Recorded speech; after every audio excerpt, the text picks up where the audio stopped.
y'all doing tonight? Or I should say, how y'all doing this morning?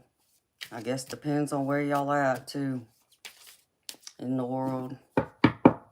Since it's 1:30 in the morning for me.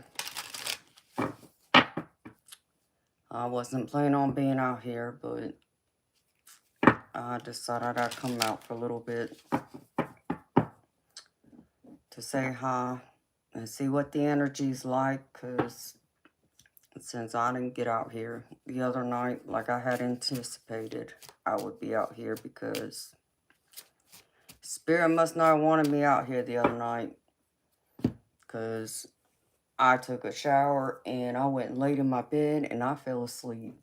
So I reckon Spirit didn't want me out here the other night like I had originally had planned to be here, but that's alright. So I thought I'd come out tonight, say hi, see what's going on, see what the energy's like, see if anybody's up before I get into doing my Patreon membership stuff. So, happy Friday. Or I reckon it's Friday. Yeah, it's Friday. At least for me, it's Friday now.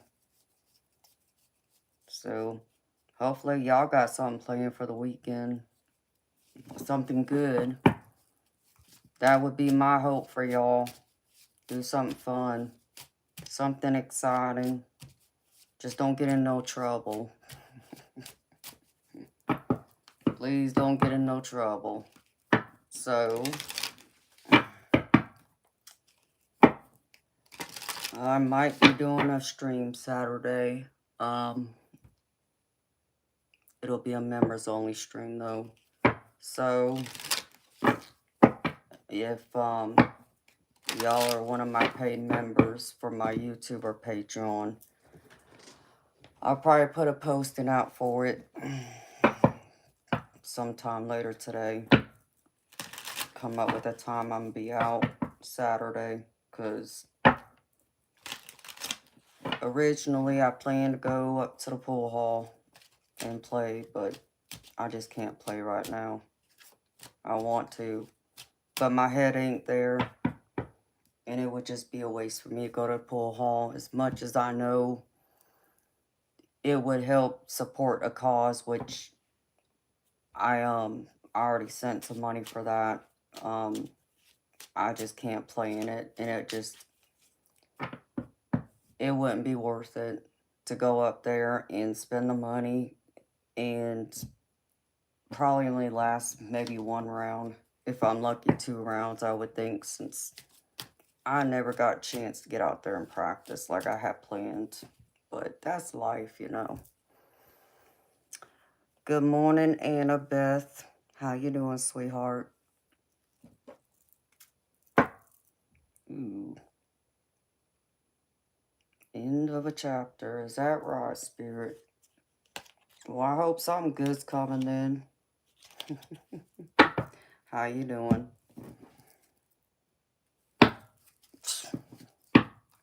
Of course, it's dead winter. Well, I guess it ain't winter yet, but it's close enough. And I'm over here dressing like it's summer. Don't ask me. It's been one of them weeks, y'all. It's been one of them days, one of them weeks, one of them months, one of them years.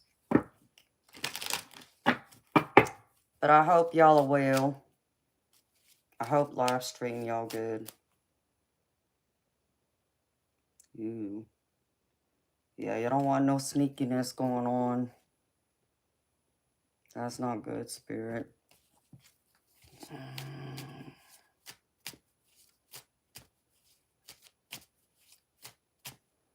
Oh, well, congratulations, sweetheart. That's exciting. What day are you due on? That's something exciting to celebrate. Congratulations. And you got them, you having them, well, my parents would tell you, you're having them enough apart from each other by 3 years. Because that's what my parents did with me and my siblings. Me, My older brother and my little sister were 3 years apart from each other. And then the only one that's close together is my younger brother to my sister. They're a year apart, but the rest of us are 3 years apart. My parents always said that they thought that was the perfect amount of years to have between kids, at least for them. You're due on the 23rd, but you're getting induced on the 16th. Why, you don't want to have no Christmas, baby?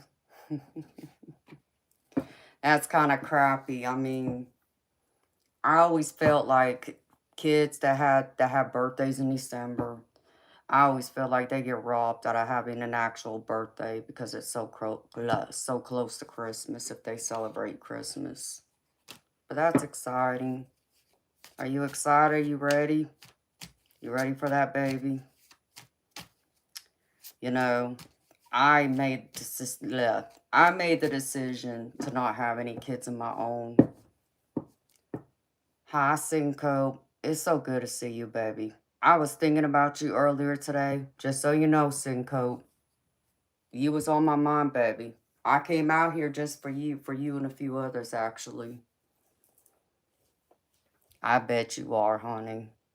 Excited and nervous. You got them all both going. Yeah, I can understand that.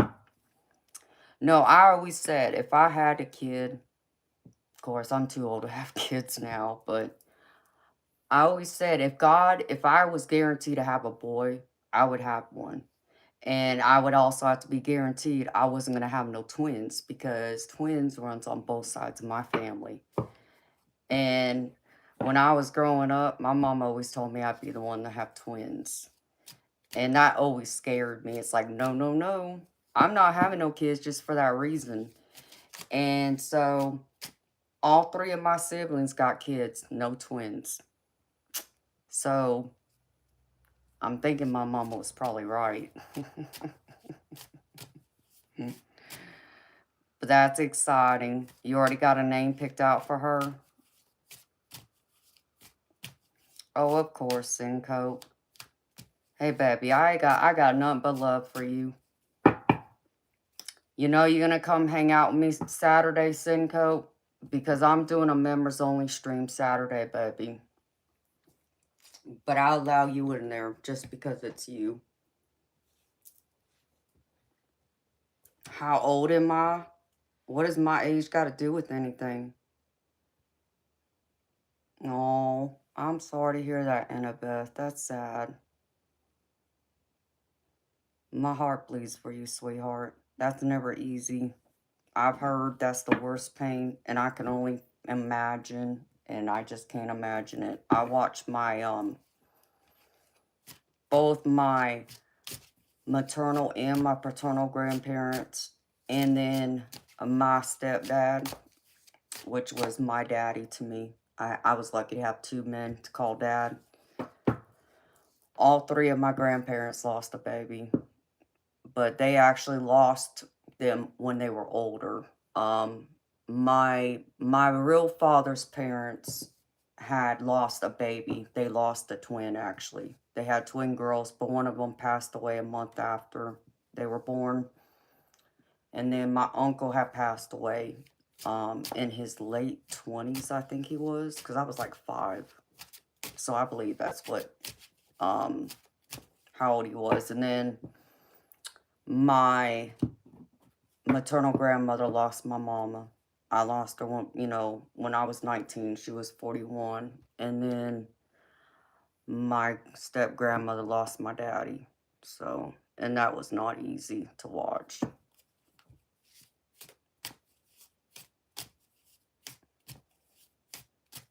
Okay, Cinco. Well, I might do it in 2 different streams, baby. I might do one during the day, and then I might do one later that night, because Saturday is actually the anniversary date of my mama's death. So, and I was going to go to the pool hall and play, but my head's not there. So, I'm going to, stay here instead, because I'll probably be here Thanksgiving Day, too. I ain't going nowhere, so...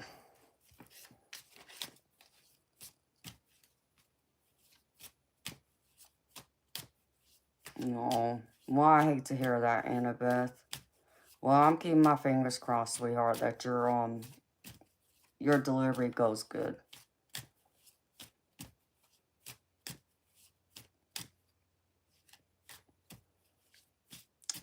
Oh, you're 41 with no kids? I'm 44. I have no kids. I'll be 45 in March. So, Gavin Rivera, you're right. But what does that got doing it with anything? So, yeah, Cinco, baby, send me an email. So I have your email. And then I can send you the link for Saturday. Because really, I probably will only stream with my members. With meaning only my paid members. So if you have a paid membership for my YouTube or my Patreon, that'd be the only way you can get into it Saturday. But I'll make an exception for you, baby. I'll let you in there.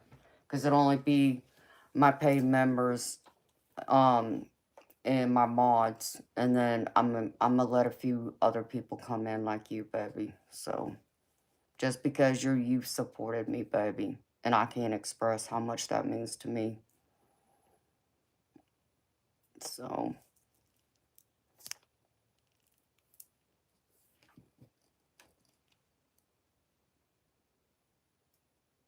no kidding, Cinco. Now that's crazy, baby. I'm sending him love and light, baby. I understand how it feels, and you know I do.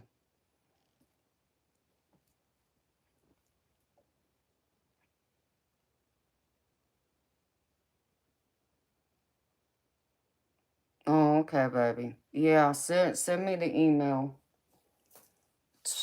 Dang, I just got another chill. That way I got it. Because I'm going to have to get it from a few of my mods, too, because I don't have their email. And I don't want them thinking that I'm going to leave them out, because I'm not.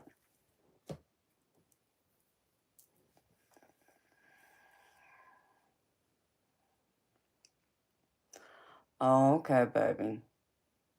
Well, that's good, baby, that he has you. And that's nice that he's flying up to hang out with you. And it's nice that you can be there for him. Because, yeah, I know Saturday's going to be rough for him.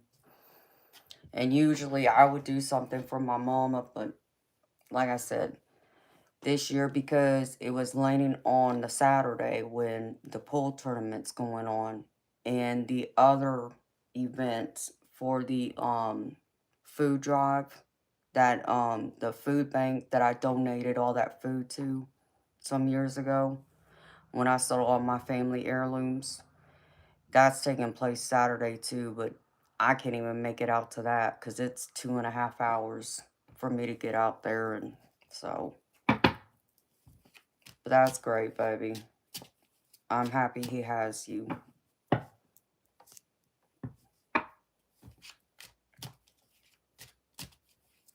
Do I want kids? I'm too old to have kids. I only said I would have kids if I could guarantee to have a boy. And I'm not having no twins. So, and the only reason why I want a boy is because I want my father's name passed down. So, outside of that, nope, I'm good. It's too high risk for someone my age to have kids. It's not to say that women in their 40s can't have them, but we're considered a lot more high risk. So, that's why I'm saying now, I don't want to be with anyone who has kids. And it's not that I don't love kids, because I do, but nope, I don't want that drama. Let's see. Alright, baby, I got it. Thank you, Senko. I hadn't set it up yet, baby, but when I do, I'll send it to you.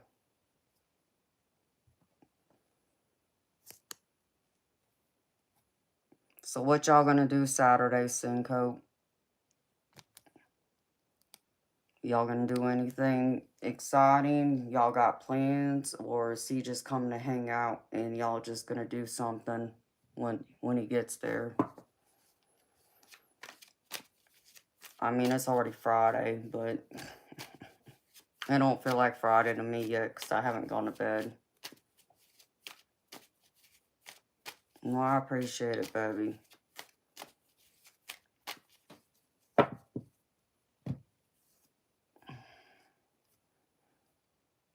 So, I just came on for a little bit. Whoa. In case anybody wanted a reading, I don't know how long I'll be here, but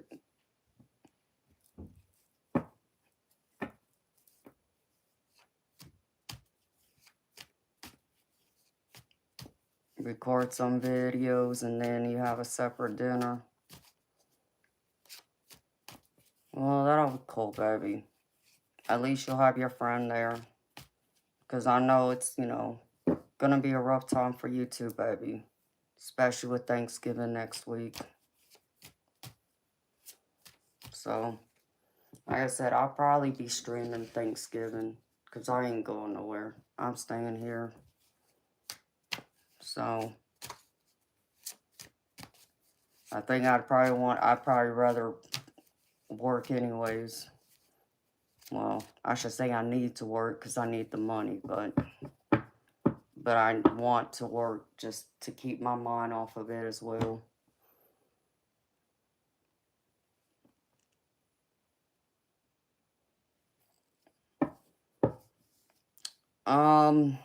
You know, baby, that's a good question because, I mean, I do say I'm going to stream on Wednesday nights, but I wasn't here the other night. I don't know. I don't know if I'm going to do it like Thursday, like morning, which would be Wednesday night to Thursday morning, if I'm going to do it like Thursday afternoon into the evening. I might do it Thursday afternoon into the evening, but I might also stream Wednesday night too. But we'll see. I haven't made my mind up yet. You know, and it's one of those things because I know, as well as you know, it's like you might be fine one day and then the next day you're not, you know, or you might be fine 1 hour, the next hour you're not, you know, and I don't want to say it's going to be one way or the other. I mean, my intention is to stream Thanksgiving Day. I just don't know when exactly. If it's going to be Wednesday night into Thursday morning or if it's going to just be Thursday evening. But yeah, I'll just play it by ear. Because I know part of me is going to probably want to stay in bed too. But I'm not going to do that. I can't do that. That would be wrong. And I can just hear my brother screaming at me already for not being there. But, you know.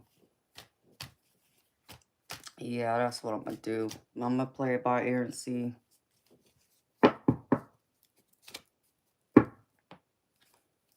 So, you got any plans Thanksgiving Day with your dad? Or is it just going to be quiet like me? Or are y'all going to be out there doing some of the Black Friday stuff? I ain't going no Black Friday shopping either. Because, nope. I ain't getting out there in that madness. Plus, I don't even got no money to spend, so.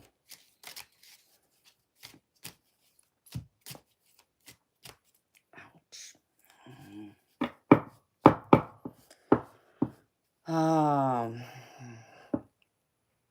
Yeah, I don't have time for this nonsense either. What kind of question is that?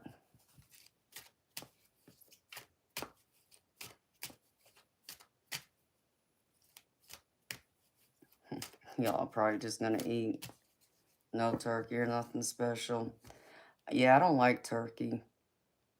I've never been a fan of turkey. Yeah, y'all can keep that. If someone brought me a honey baked ham, I'd be happy, but I don't like turkey. I don't care how you cook it. The meat's too dry. I can't put enough gravy on it. Just can't. Oh.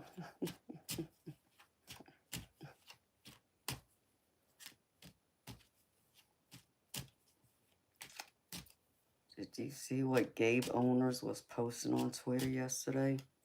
I don't know what you're talking about. I wasn't on Twitter. I don't even have Twitter. Yeah, I don't even have Twitter. Well, I might have an account, but I don't go on it. But I don't know what that is. And I really don't care, truthfully. I just came on here to read tarot. So,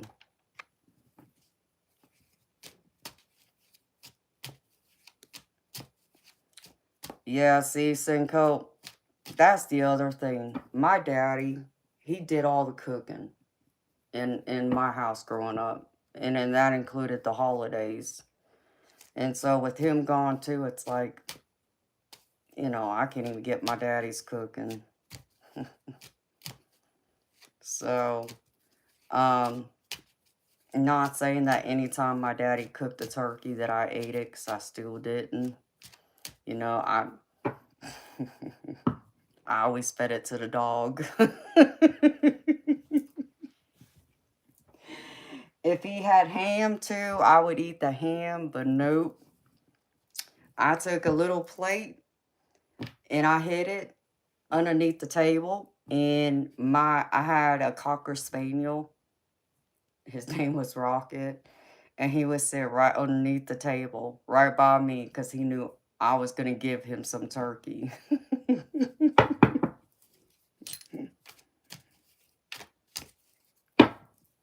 Oh my goodness gracious. Yes, my dog was eating good. Fat dog, he was so spoiled.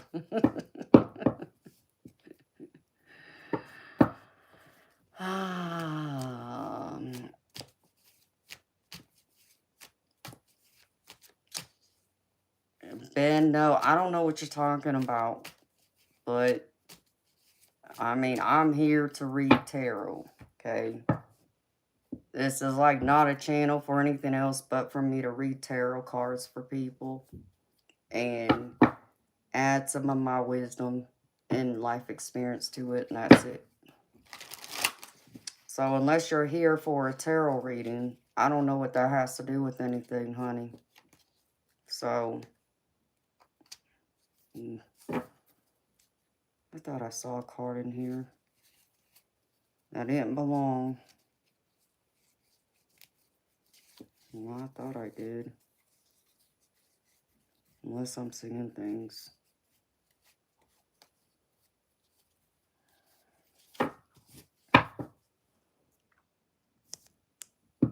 So, yeah. I miss my daddy's cooking. Even though he put a lot of salt in his food, I still miss it. Even though it give me high blood pressure, I still miss it. But you know what? Now that my daddy's not here and I can't even have like any of his food, man, I would give almost anything just to even eat his dry turkey right now. And like his country fried steak. Oh my gosh. Oh man, that man was so bad about the salt. I mean, it was like just putting like a spoonful of salt in your mouth. Half the food he made. You know, some of it was tolerable, but some of it I still couldn't eat. It's like I don't even know how he ate it. Even my brother's in agreement with me on that. Him and I both. Both of us say, nope. Don't ever try and feed us no country fried steak, because we're not touching it. My daddy fixed that one. And everybody's like, oh no, you gotta cook it a different way. Nope. We're still not eating it. Oh, this you could. This you could. It was saltier than salt. Because not only was it the country fried steak that was salty, then my daddy made the white gravy to go on top of it, which made it that much more salty. It's like, oh my gosh, no.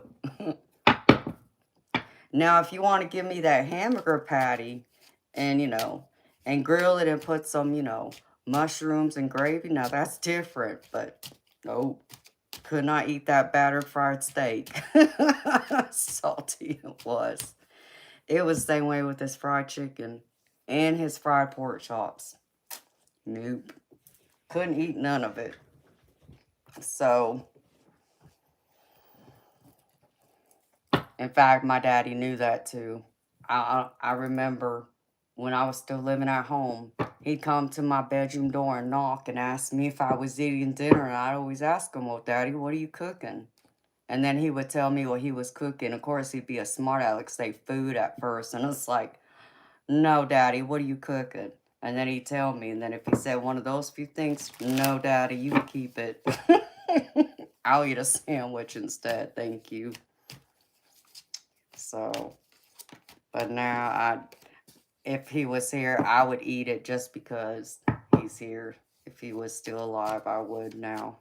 It's funny how that works.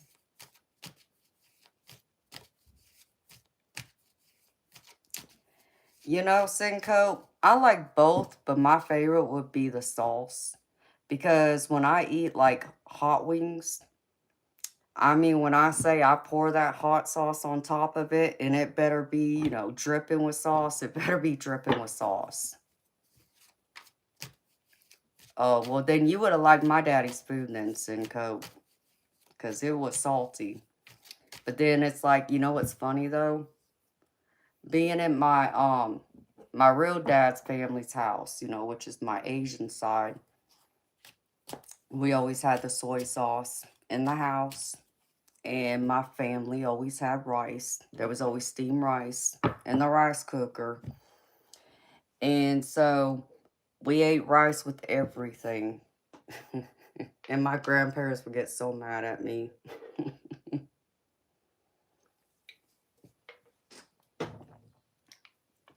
Because I would take the steamed rice and I would drench it with soy sauce. And soy sauce is very salty. Don't ask me why I can eat that, but I couldn't eat my daddy's country fried steak. I don't understand it. Yeah, baby, everything I eat gotta be drenched. I mean, I'm even that way with my salad. Like, I want some extra dressing with my lettuce. So I want my lettuce swimming in salad dressing.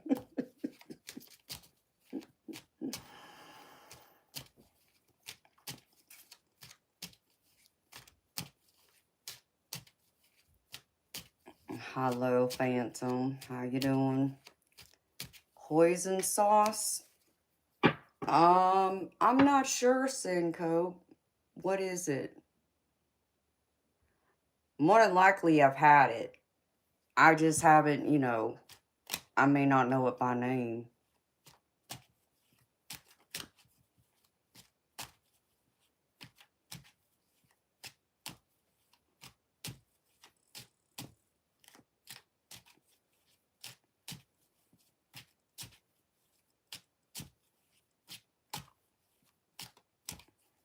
Oh, okay, Josh. I gotcha. I'll have to try it, baby. You know what I like? That white sauce. The seafood sauce. Um, that you would get at, like, the Japanese hibachi.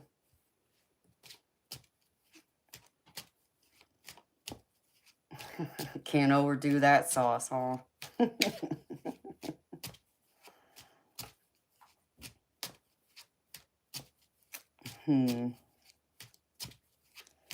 Yeah, I like, it's like even when I go to my favorite restaurant, which I ain't been to in years now, but I'm sure that chef probably gets so mad at me because it's a fine dining restaurant, right? So it should be some of the best chefs, cooking in that kitchen. And they have a filet mignon, and it has Let's see. It's peppercorn, but it has mushrooms, and then it has like a potato cake that sits underneath it.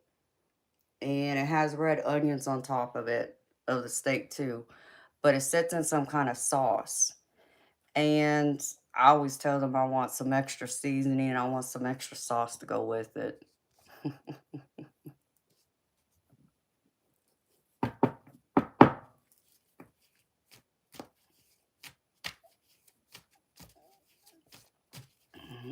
Yeah, something like that.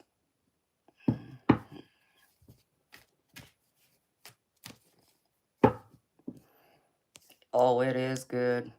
I haven't had it in years. I wish.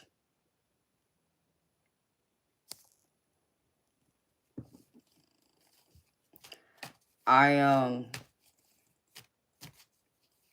I can go in that restaurant and spend some money.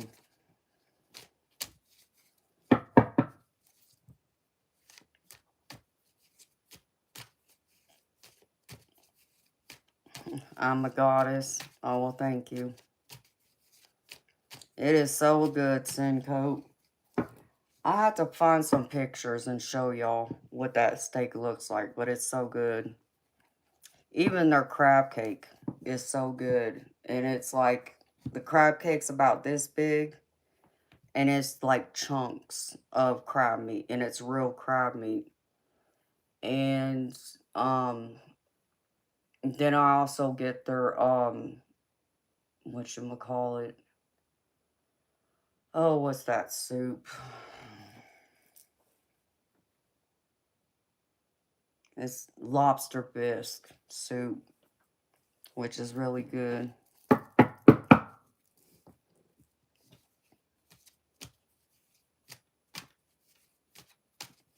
Now that sounds good too, Cinco.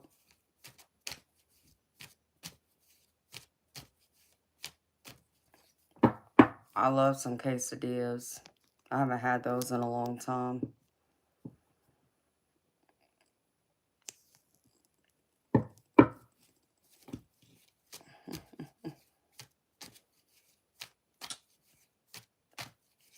I don't know why you think I got a wheelchair. Must be another troll.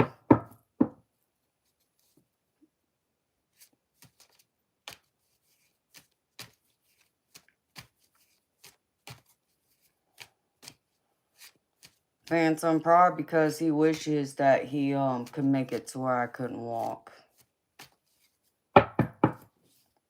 He would never be that lucky though. And I ain't never gonna be that desperate.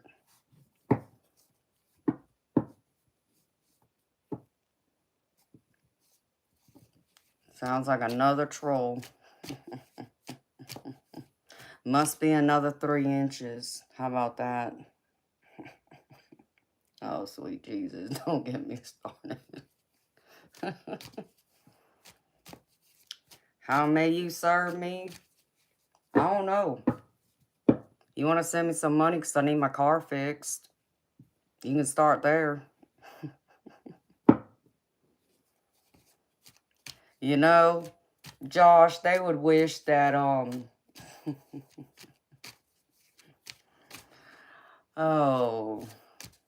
don't even get me started. Never mind. I need to keep my mouth shut. I get myself in trouble.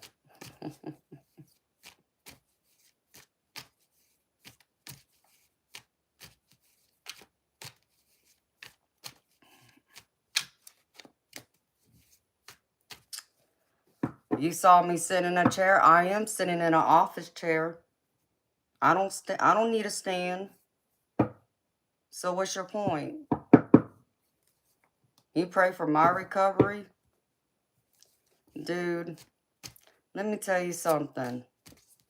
You wish you could get a 360 out of me, but it's not going to happen. But nice try, though.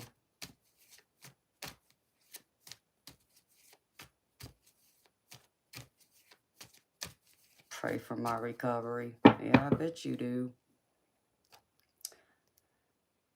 You know, you see that those pool cues back there? Yeah, I know how to use those. So. Hi, Tiggy. You can buy my groceries and massage my feet. Well, that'd be nice, but I need my car fixed. I got groceries. I need my car. My car ain't been sitting since March. So, but my Syncope, let me make you a mod, baby, if you don't mind.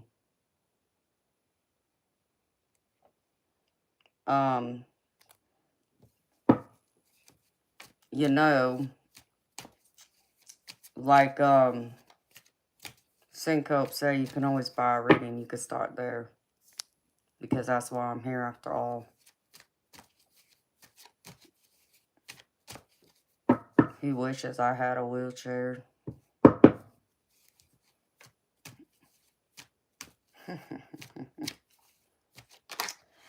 Ash, you wish I had an OnlyFans. Let me tell you something.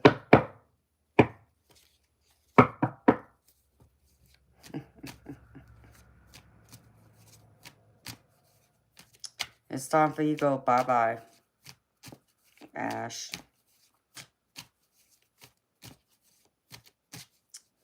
If I had an OnlyFans, I wouldn't be here. That much I can promise you. Because I'd be making some hella bank. That's what I do know. I don't know. How about, let's see. I'll kick you out for 24 hours.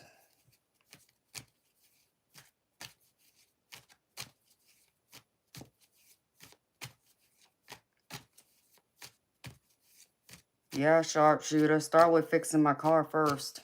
It's $2,000 to get my car fixed. See, I don't sit here, you know, I'm not here to look pretty. I don't do this for a hobby either. I do this for a living. Reading tarot. So.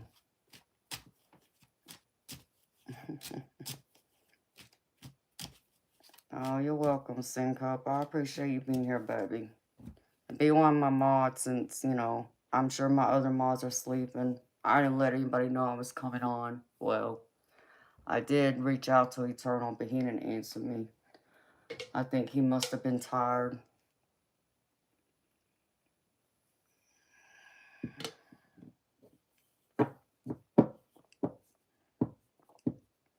Oh, it does, baby.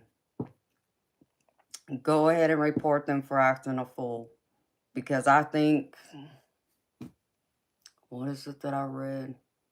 I think it takes 2 people to report them 2 different times. And then I think YouTube will suspend their account permanently. So...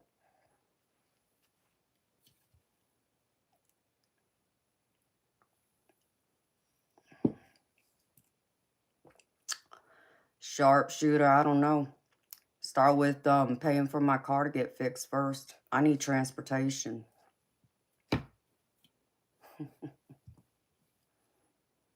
Hello, Linko.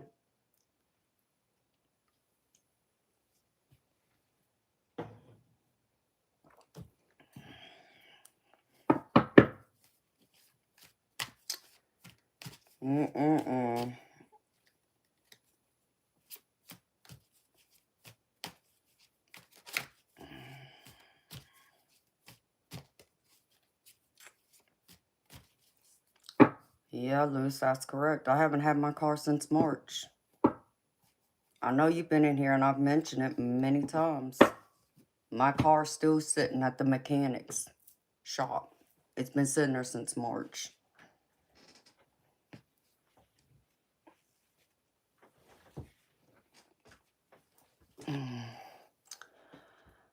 Yeah, Syncope, but I haven't even been bowling, baby. It sounds terrible, but I feel like a prisoner in my own house because I haven't been nowhere except for to the a doctor's appointment every few months, and that's it.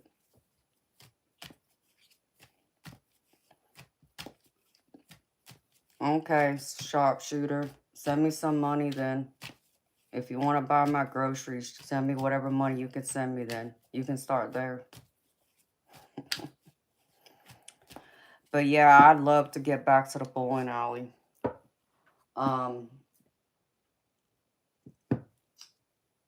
My bowling bag is actually right back there. I gotta still clean my bowling ball. So it would be good if I could go there Saturday, but I know it's not gonna happen. It's gotten too expensive. Too expensive to really do anything, but bowling, like I think for a game now, it's like what, $4.50, $5 per game, per person, which is just crazy to me. But that's inflation for you.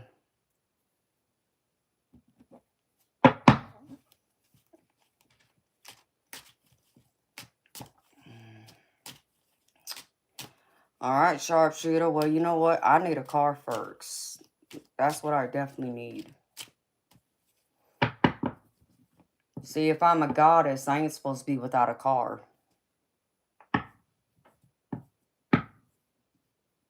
10-pin. I'm a 10-pin bowler. I grew up in a bowling alley.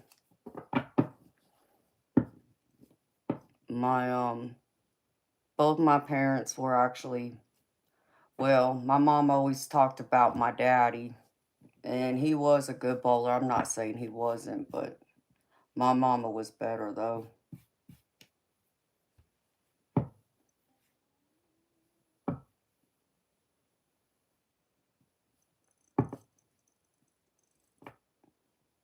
What's wrong with my car? It needs a new power steering and radiator and the serpentine belt has to be replaced. But because my car is 23 years old now, going on 24 next year, they you know, want to charge more because they say that it's a much older car and you can't get the kind of whatchamacallit parts that you used to or whatever. So they have their own excuses for why they want to charge me $2,000 to have my car fixed, just to have the radiator replaced and the power steering pump. Oh, the water pump, that's the other one.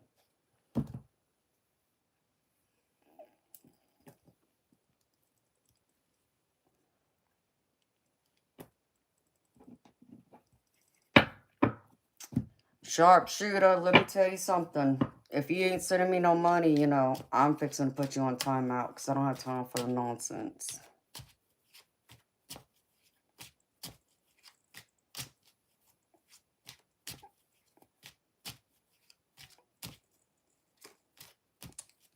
Alejandro, I don't know what the heck that's supposed to mean. Yes, if anyone wants a tarot reading, that's what I'm doing, are paid tarot readings. If not, I'm going to get off here in about 15 minutes. So I can get some other work done. I just thought I'd come out here and say hi for a minute.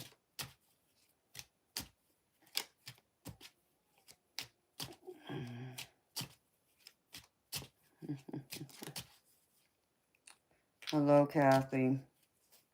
I'm okay. How you doing?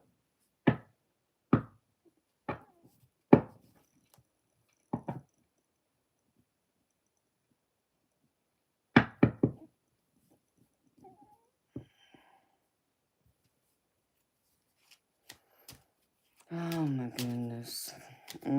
Okay. Well, you know what, sharpshooter? How about you let me know when you have some money to send me?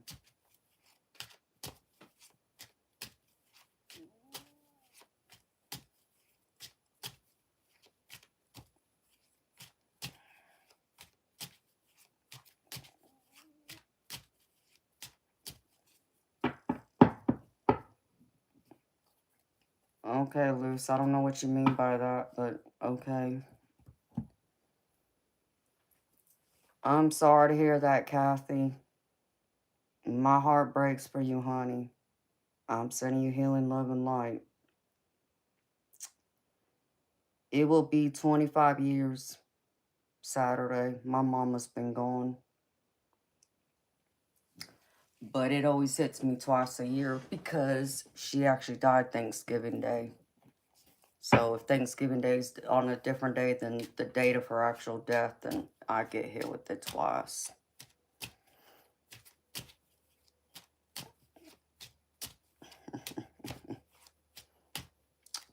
Alright, sharpshooter. Well, I suggest you get on setting that donation then.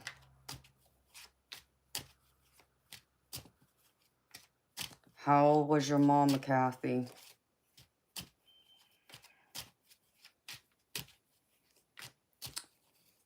You know, it's never, one things I learned is I don't care how old you are, you're never too old to have your parents.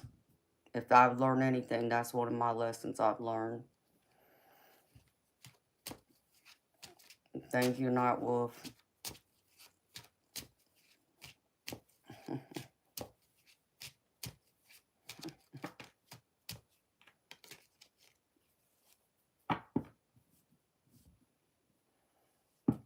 Yeah, it's really sad.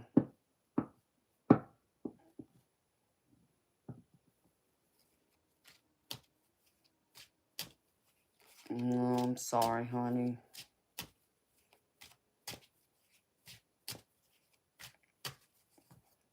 You're not old enough to be in here. I already know just because only kids say stuff like that.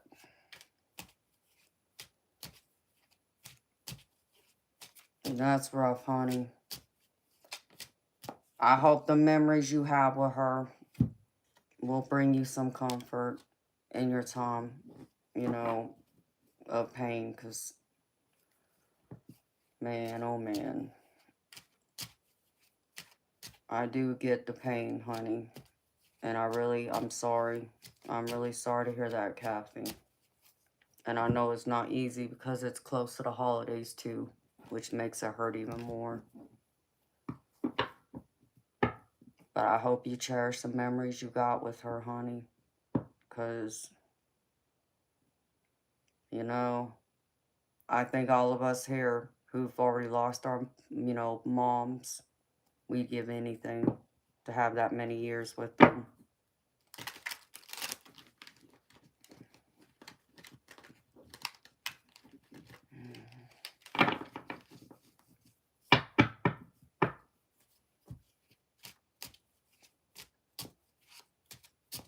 Okay, Luce.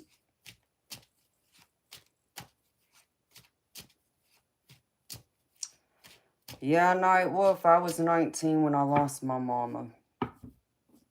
It almost destroyed me too. So, it don't matter how old you are though. You know, well,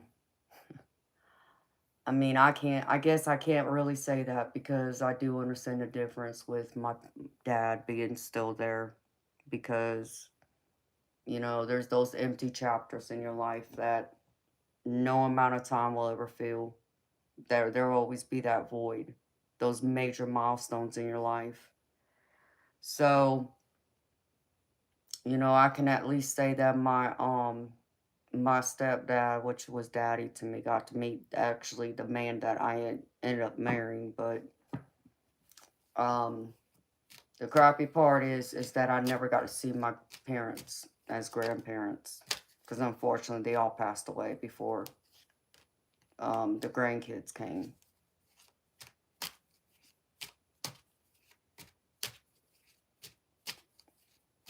Oh, that's great to hear, Kathy. I'm glad you got to be there, honey.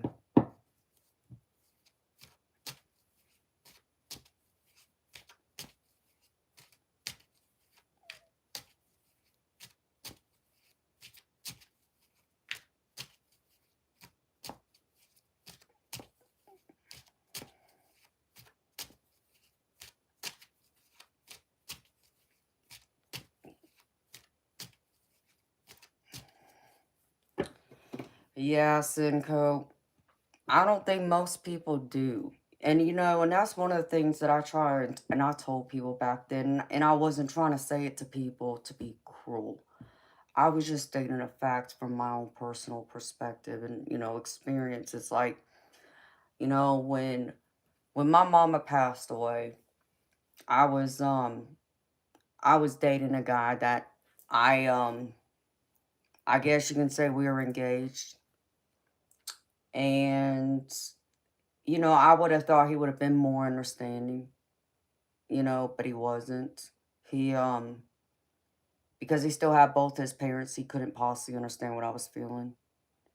But of course, he tried comparing, you know, his, you know, grandmother's death, as he put it, to my mother's death. And I said, it's not the same. You know, I said, and I wasn't trying to say that be cruel or to take away from his pain. It's like, you know, I get you probably understand what it's like to lose someone close to you. You know, that's a loved one. But do you honestly understand it from my perspective? You know, to lose an actual parent, it's completely different, you know? And so, and I think that made me angry back then because every single person I knew couldn't understand from my point of view, except for my siblings, because they were in the same boat as me.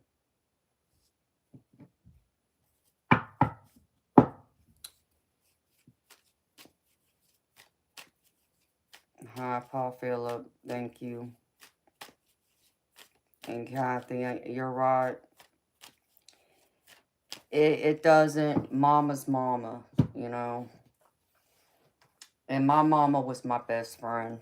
I don't think I realized that, how much she really was until after she was gone. But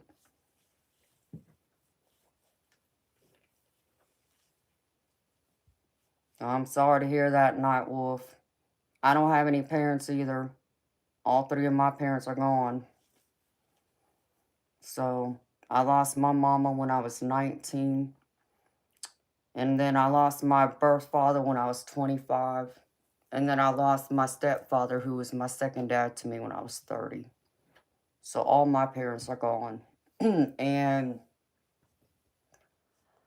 I could still tell you my mama's death hurt me the most. Absolutely, unequivocally hurt me the most.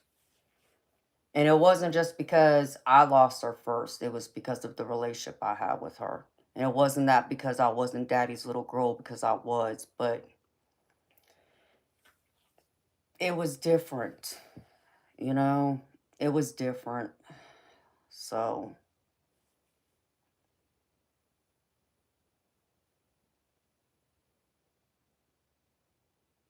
are you, Kathy? Why you want to move to Arizona, honey? Well, thank you, Not Wolf. Yeah, the crappy part is my father died the 2nd of November. So I get hit with it twice in the same month. You know, my birth father on the 2nd and my mom on the 22nd. But the other thing that's crazy about it, though, is that my stepfather died also on the 22nd, but he died on the 22nd of June. So I just find that just crazy, how it always has two in it. Oh, her house is in Arizona. Well, honey, do what you feel is best for you. I mean, if her home is there, I'm sure that probably will feel closer to home for you. To feel closer to her, to be in her home.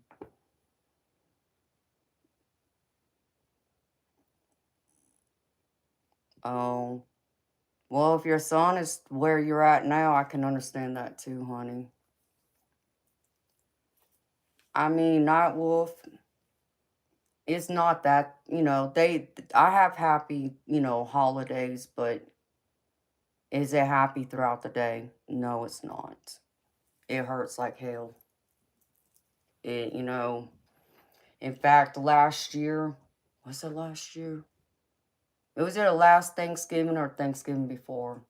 I was at my brother's house, and, you know, I was trying to celebrate the occasion, being with my brother and his wife and my nieces and nephews.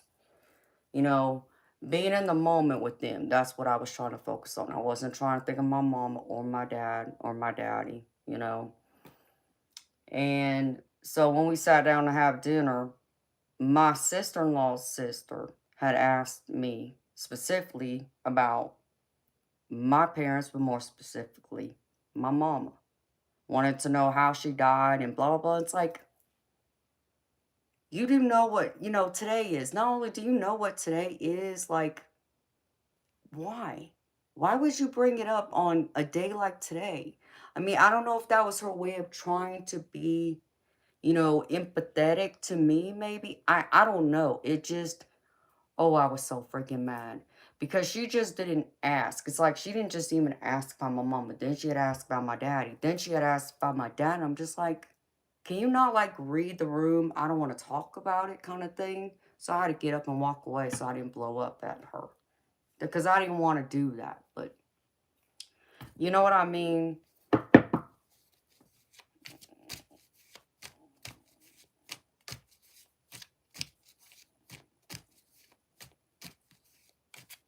It does not, Wolf. Jibblehead, you must be on a pixel head. I'm sorry, I can't help it, but you must be a troll. And Syncope, thank you, baby. I just saw it come over. That is very sweet and generous of you, baby. And I will do that. Actually, I need to go run to the restroom before I do that, though. Yeah, Nightwolf, it didn't help. It really didn't. I mean, I think that's probably the other thing I learned over the years. It's like, it's not that you're not being considerate, but I think, when someone's still grieving, and I feel like once you lose your parents, especially, but really to me, it's anyone close to you, you never stop grieving them, right? But I think I learned that I don't want to, it's not that I don't want people to ask me about it. It's just there's those times like that day specifically, I didn't want to think about it because I'd already thought about them earlier that day and I got it out of the way. So now I wanted to focus on being with my brother, my nieces and nephews, and make those happy moments. That's what it should have been about. But it got, ruined that way. But so I try not to ask people about it. Um, unless someone brings it up, I try not to bring it up, unless it has to do with my parents. Then, if I bring it up, then of course there's a specific reason or I want to talk about it, but I don't go around asking others, I just, because I understand what that grief is like, to have, just even the, thought of it, even if it's for like 5 minutes and it's like someone just ripped your heart out again.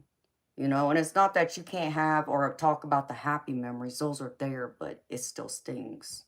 No matter how much time goes by. At least for me, that's the way it's been.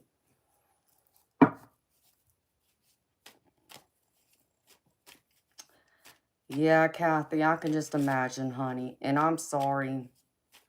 I know it's not going to be easy, honey. So understand me, Kathy. I'll probably be streaming Thanksgiving Day. Because I'm not going to my brother's house because I don't have a car. And he's 2.5 hours away from me, so I'm staying here. And, I'll probably be here by myself. So, what better, thing to do than to stream on Thanksgiving Day? So, I probably will be on here at some point.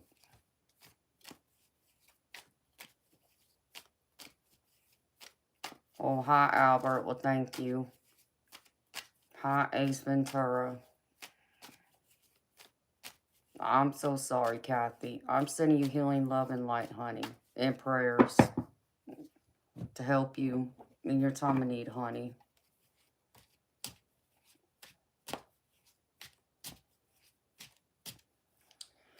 Yeah, Nightwolf, I believe it is for her too.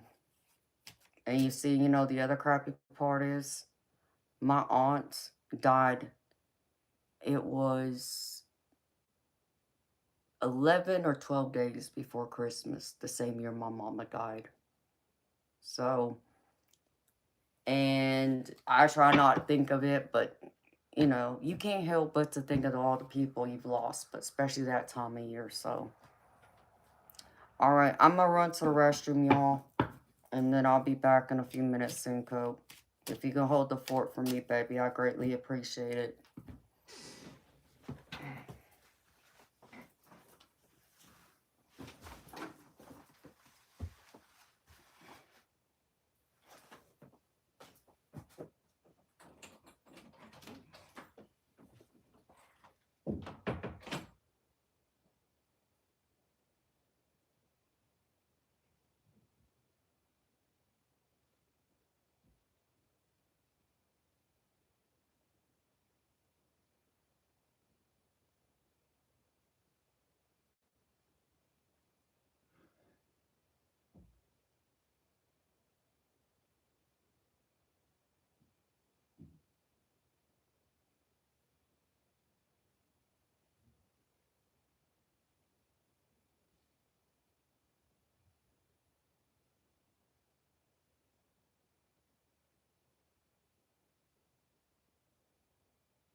My cat must have gotten into a fight with another cat.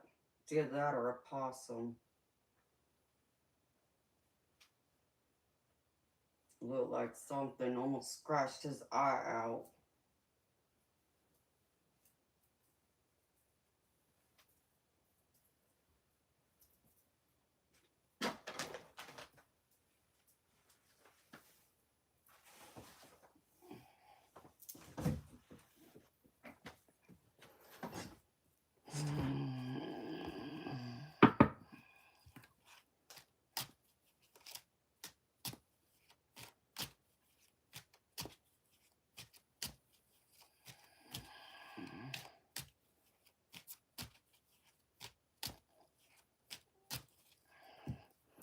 Thank you for holding it down for me, Syncope.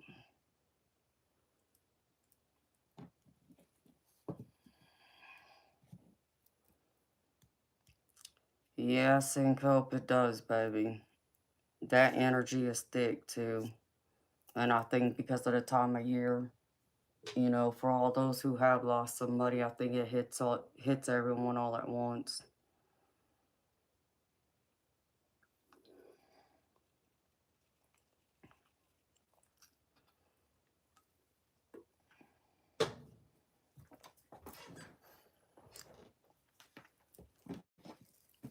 Alright, Syncope. How about I start with you, baby?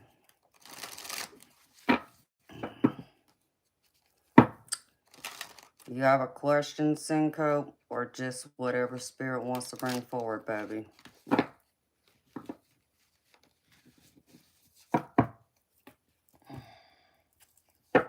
this deck over here.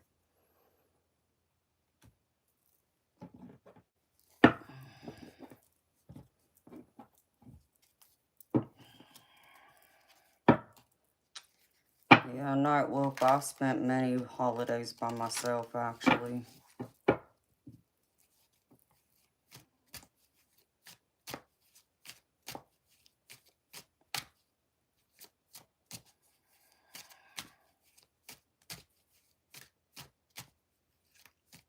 You'll just ask in regards to tomorrow about your friend coming up.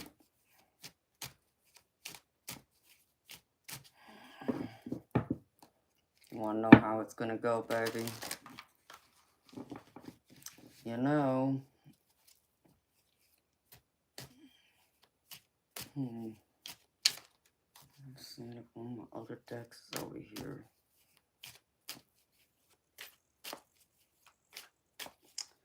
I bet I have it buried.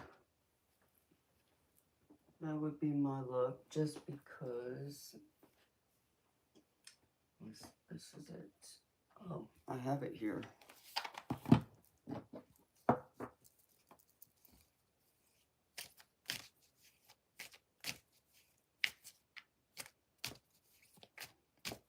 Oh, okay, baby.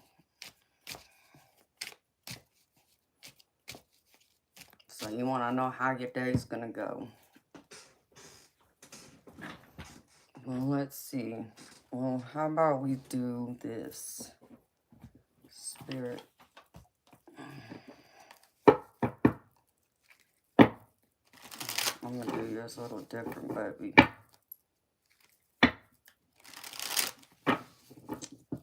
Yeah, Nightwolf, it's not easy. But, you know, then, you know, that's life. It's not saying that life's always supposed to be hard or sad, but it's not always supposed to be rainbows and sunshine either. I mean, after all, that's why we're all here. We're here to learn and grow and evolve.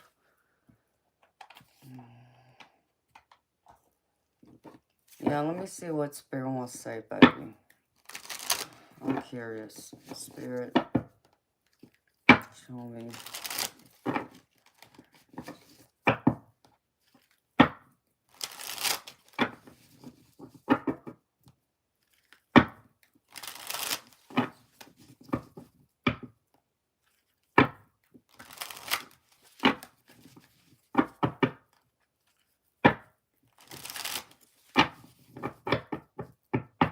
Spirit. What does Syncope need to know about a day for tomorrow when it comes to his videos?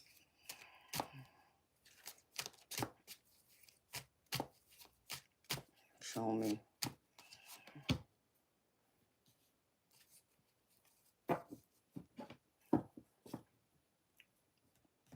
Well, Spirit wants to keep you in mystery. Spirit, show me present.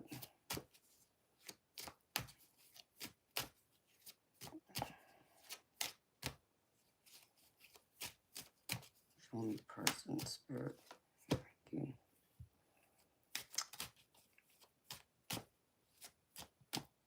Well, baby, do you have anything about any type of trips or vacations?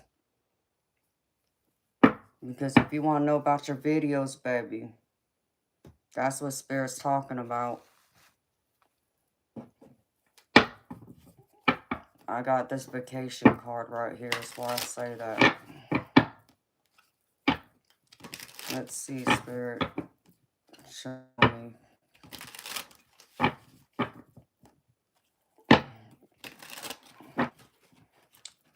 When it comes, let me do it this way too. Spirit.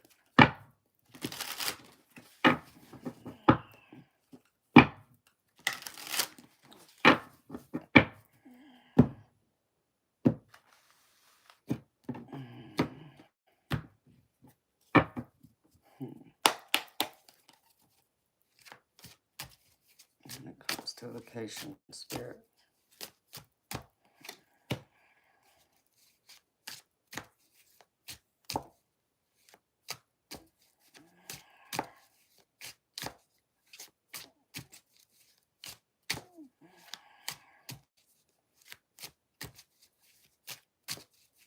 Looks like Spirit wants you to go in a new direction, though. Next level, baby. I got the boss card for you. And the leadership card right below that.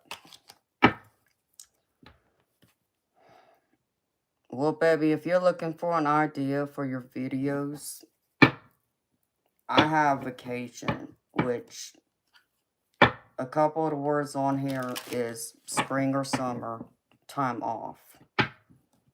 So is there anything like that you're thinking of that would apply to that analogy? Because they want you to take the approach, like, consider it like a win-win. And have a win-win attitude. When I think it comes to both your creative endeavors, which would be like your videos, but even when it comes to business, baby, and your career as well. Because I got both vacation, and then I got the peacemaker here. This is the present. But then future, which is near future, new direction. And then I got next level, be your own boss type energy, right? And the other card that came out with it is success will find you. But let me see. Spirit, clarify this for me, please. Clarify this vacation card. Tell me more.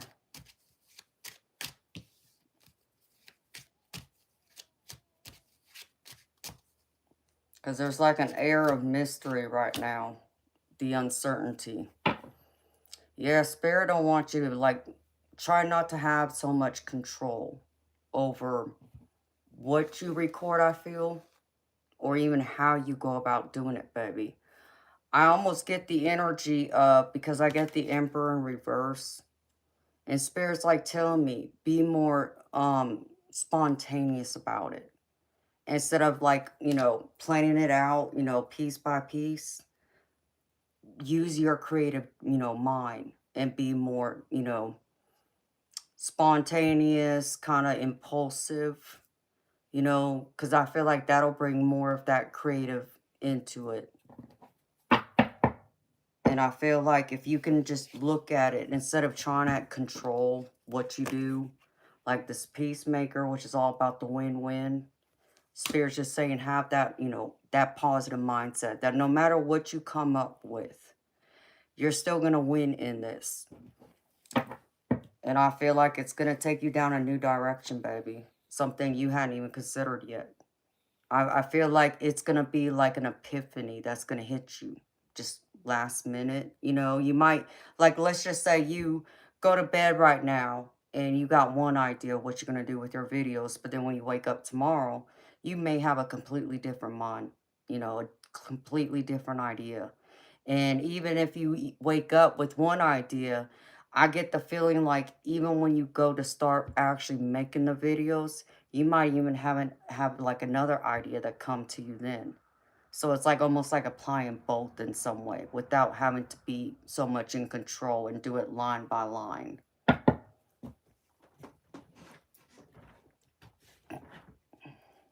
That makes sense? Well, I'm glad. Here, let me see, because I feel like you're going to find... I do. I get more of like a fantasy, like just... Yeah, they give me the word like fantasy. They even put that word in my head. And don't fight it. Just allow it to come to you naturally, baby. Because they want you to take it easy. Like this Four of Swords is all about taking it easy. You know, relaxing. So don't put so much pressure on yourself.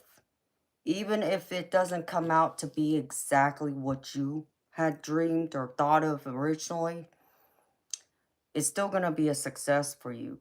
I just feel like you may not see the success of it right away. It might take a little time for it to pick up momentum, but I feel like it will. Let's see what else. Spirit, show me.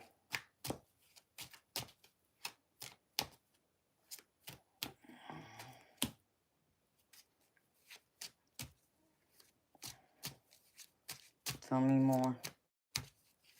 I feel like you can get news about something else too, Suncoat. They want you to trust your intuition in this.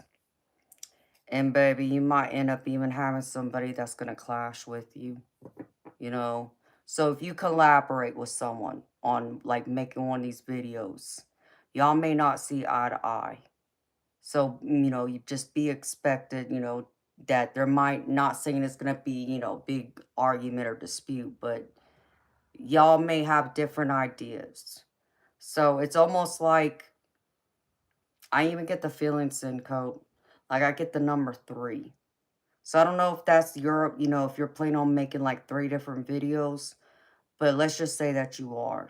Like I get the feeling like Spirit saying to me, like one of those 3 videos is meant to be like collaboration with someone. But y'all may not agree on exactly how to go about it. And it's okay. There's two, you know, there's 2 creative minds coming together, trying to make one project work, if that makes sense. So you might have to give up some leeway with it. And, you know, trust your intuition. Trust that, you know, even though you may not agree completely or like the ideas, that you're going to allow someone some leeway to kind of like play with it a little bit and just have a little bit of trust.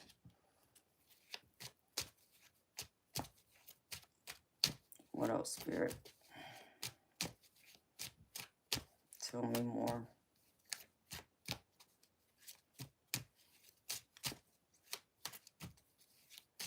What's the advice, Spirit? How about that? Give me more advice. And then I'm going to want to find out the outcome. Yeah, you're going to get, like, clarity about this, baby. And I feel like you're going to get some more insight, too. So I almost get the feeling, Syncope, like if you talk to another person on a video you want to create, if you're if you're even considering collaborating with someone, like, have an open mind, you know, because you never know. That other person may have a different, creative, idea. And yeah, it may not be one that you might can't see or put together right then, but they might have even an idea for you for another video down the road. So it's almost like Spirit wants you to be a little bit of a sponge. And I just saw a blue spirit orb to the left of me. So be that sponge to absorb as much as you can from another creative mind. It makes sense how tomorrow might play out. Why is you got people that you're not gonna, that at times y'all don't see eye to eye or agree on. I mean, I feel like you're supposed to.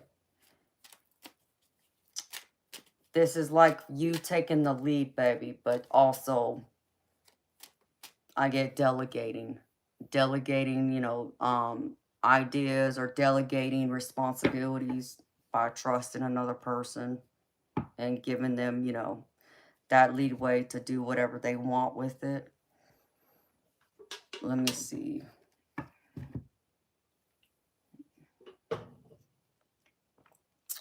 Let me pull this deck.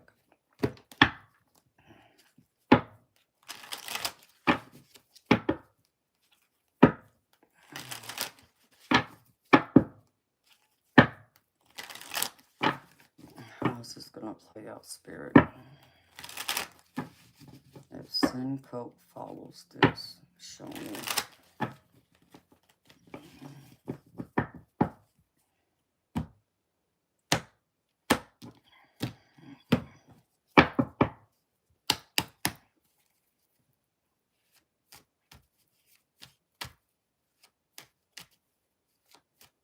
Yeah, that's true too, baby.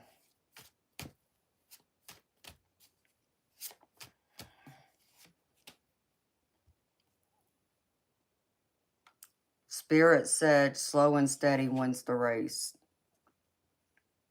I feel like you're going to find the winning numbers though, baby. I say winning numbers, but I mean, I feel like you're going to find the winning formula for your videos that, because I get this 10 of Pentacles, which is telling me this is all about that, um, it's like about your legacy. So if you're hoping like these videos, you're going to create are going to like get you like further into, whether that's on your channel or that's, in your, business life, I feel like it will come with this 10 of Pentacles.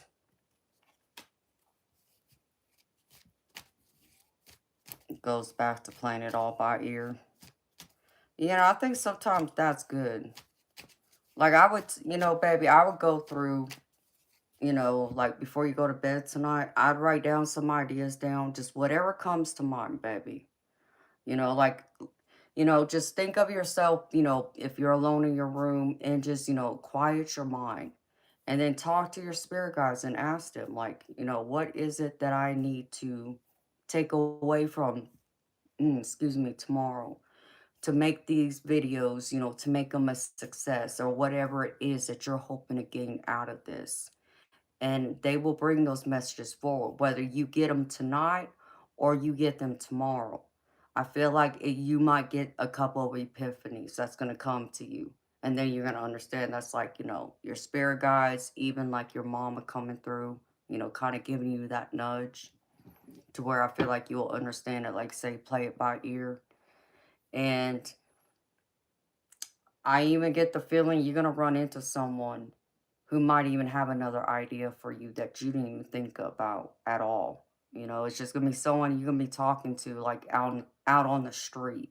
Because I see you outside walking down the street. I even see like a, what do they call those, like those construction stands for like high-rise, buildings where they're like painting, the building, or they're doing like cleaning like the windows. It's something like that. You're gonna pass someone that's, in a construction area that I feel like it's gonna either what they're doing or something they say is what's gonna catch your attention.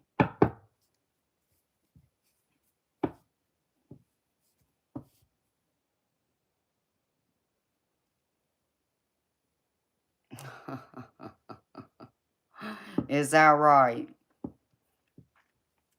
Well, there you go, baby. Yeah, go to the streets, baby, and stroll. You're gonna come across someone, I feel, who's gonna guide you on the right path you're meant to go down.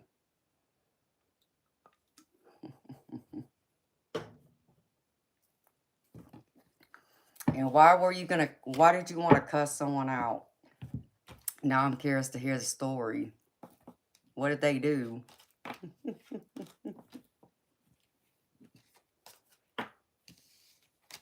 Sounds like something I would do. But hey, I'm fiery. Never said I wasn't.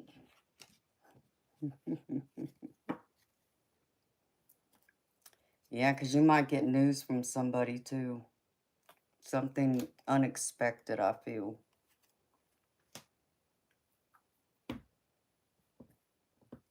I want to see if that card comes out before I say anything else. Spirit.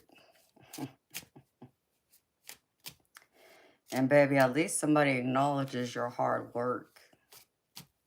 That's a good thing. Because not everybody does. You end up finding that even people want to take credit for your hard work. And like use it like it's their own, like they're stealing your work.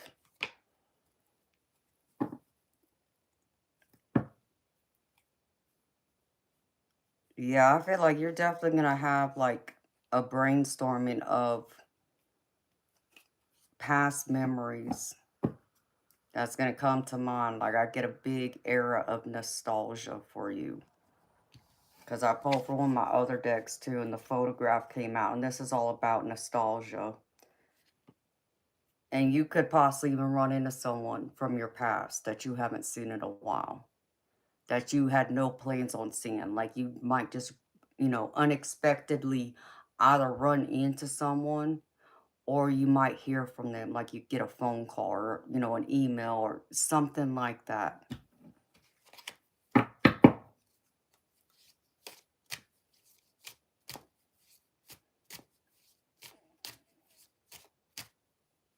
Oh, okay, I got you. Yeah, baby, there's some of them out there. Trust me, I understand. Some people like to talk crazy. You see how they are in here. And sometimes, I ignore it. But then there's other times where I have to say something. So, it just depends. Depends on my mood.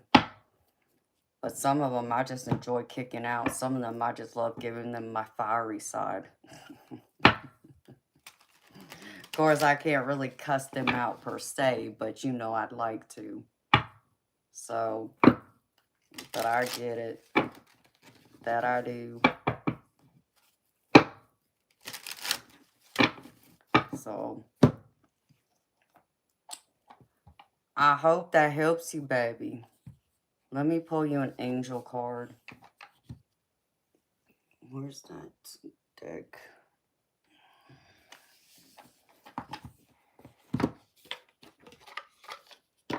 Spirit. Can I get an angel card for Cinco, please, and thank you?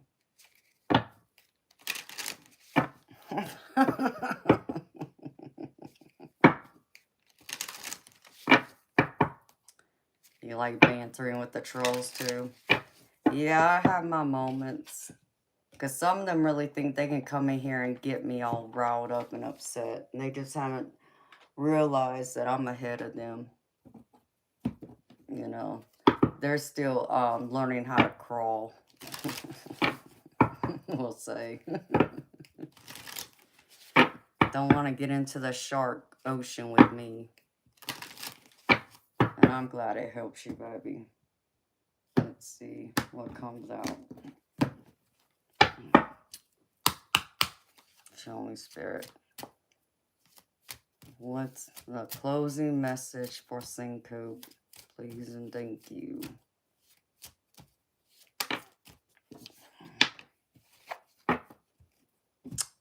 Courage. Ooh, Look at them wings.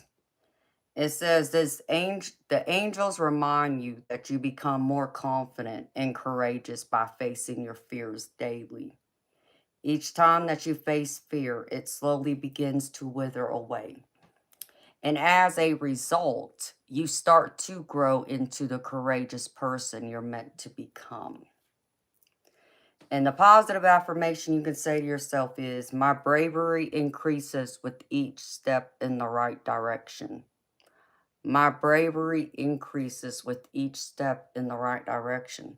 And that's crazy that says that, Senko. You know how we talk about synchronicities? Because of this card. New direction, right direction. Can't make that up, baby. So, there you have it right there.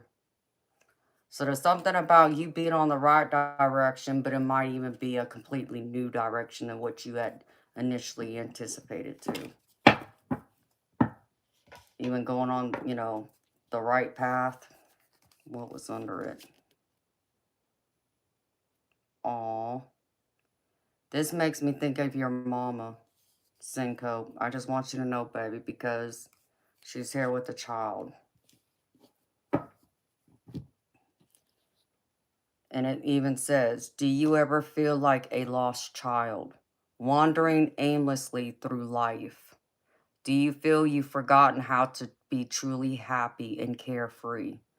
The angels ask you to play, have fun, and let go of the adult seriousness you have been carrying around. This makes me think of your mama, baby. So I think your mama wants you to be more carefree.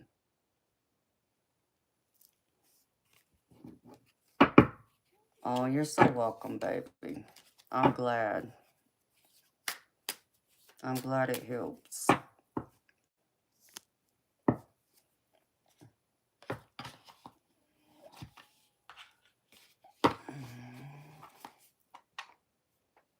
Thank you again, baby, for your donation and for being here. I greatly appreciate you so much.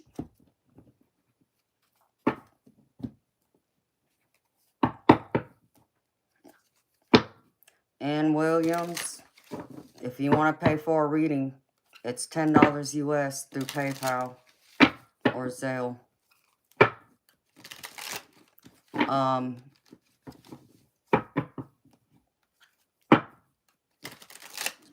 Let's see. Alright, Night Wolf. I'll read for you next. Senko bought you a reading, baby.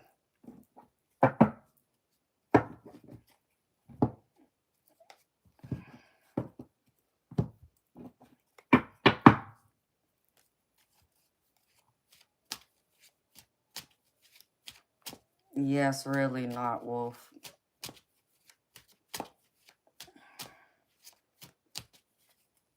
So please thank him.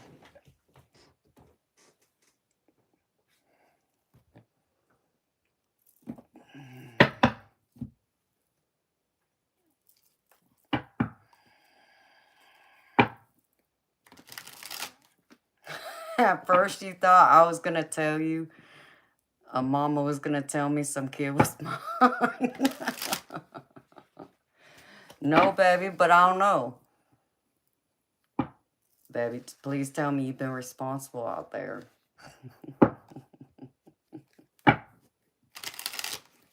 Don't be over there acting crazy, Senko.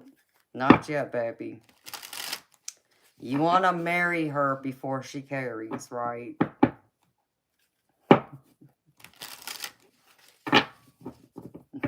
I'm going to start talking to you like I'm your mama.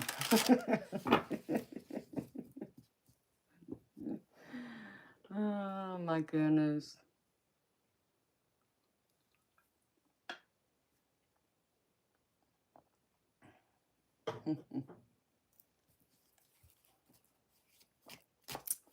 Absolutely, baby. Have some fun.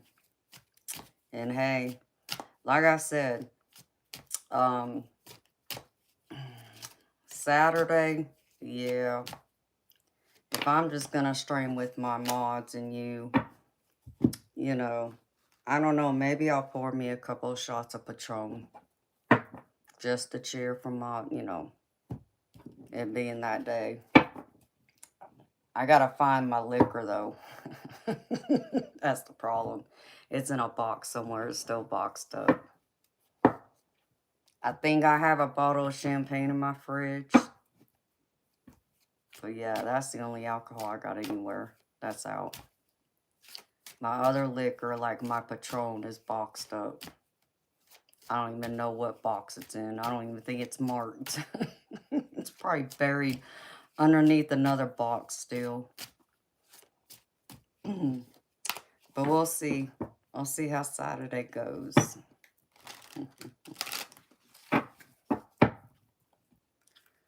Alright. Night Wolf.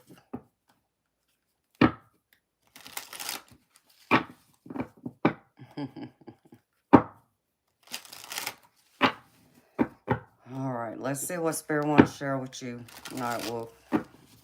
Spirit, give me an overall energy for Night Wolf, please.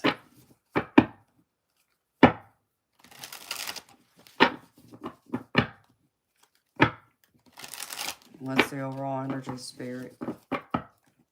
Please and thank you. Ouch.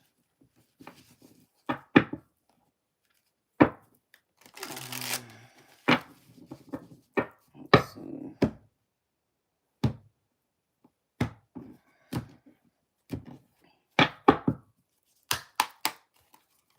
Show me, Spirit.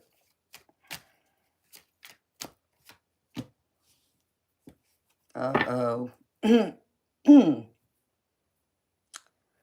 Well, Spirit wants you to focus on taking care of yourself because you're still healing from heartbreak. I got heartbreak right here. And self-care with it. And self-care goes right with it. Because that's a time you're supposed to, like, mend your own heart. It's kind of a time to be a little selfish because you got to, put your heart back together before you can go out there and give it to others. But it's not just meaning like in a, a romantic way, a platonic way, or even when it comes to family. That's just in general. Because it's, as I always say, you can't go around filling up other people's cups when your cup is, either going bare bone dry or it's already completely empty. So, so you definitely got to focus on that. Making sure you're taking care of yourself, baby. You can't be falling apart. And that's what Spirit's saying. But let me get more clarity, Spirit. Tell me more, Spirit.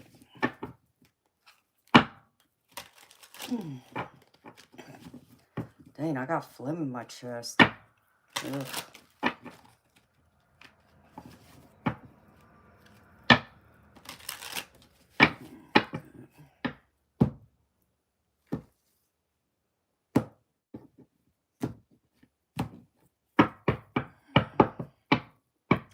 I don't know why. This song's been played in my head for the last 2 days, y'all.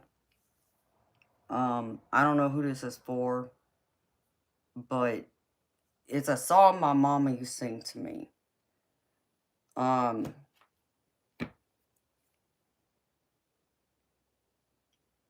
almost get the feeling like, though, so Night Wolf, this could be for you. Syncope, this can be for you. This, whoever's here, just hear me out. Have you ever heard that song Hero by Mariah Carey? It's been playing in my head for the last 2 days straight, and it hasn't stopped. And the one line that keeps playing in my head over and over again goes, doggone it, am I going to have to look it up? It's a long road when you face the world alone. No one reaches out a hand for you to hold. You can find love if you search within yourself. And the emptiness that you feel will melt or will disappear. Something like that. I'd have to look it up. So, I don't know who that's for, but all I can tell y'all is for the past 2 days, nonstop, I can't get that song out of my head. So, I love that song. My mama used to sing it to me in the car, but like I already know she answered my question, so I don't feel like this is for me.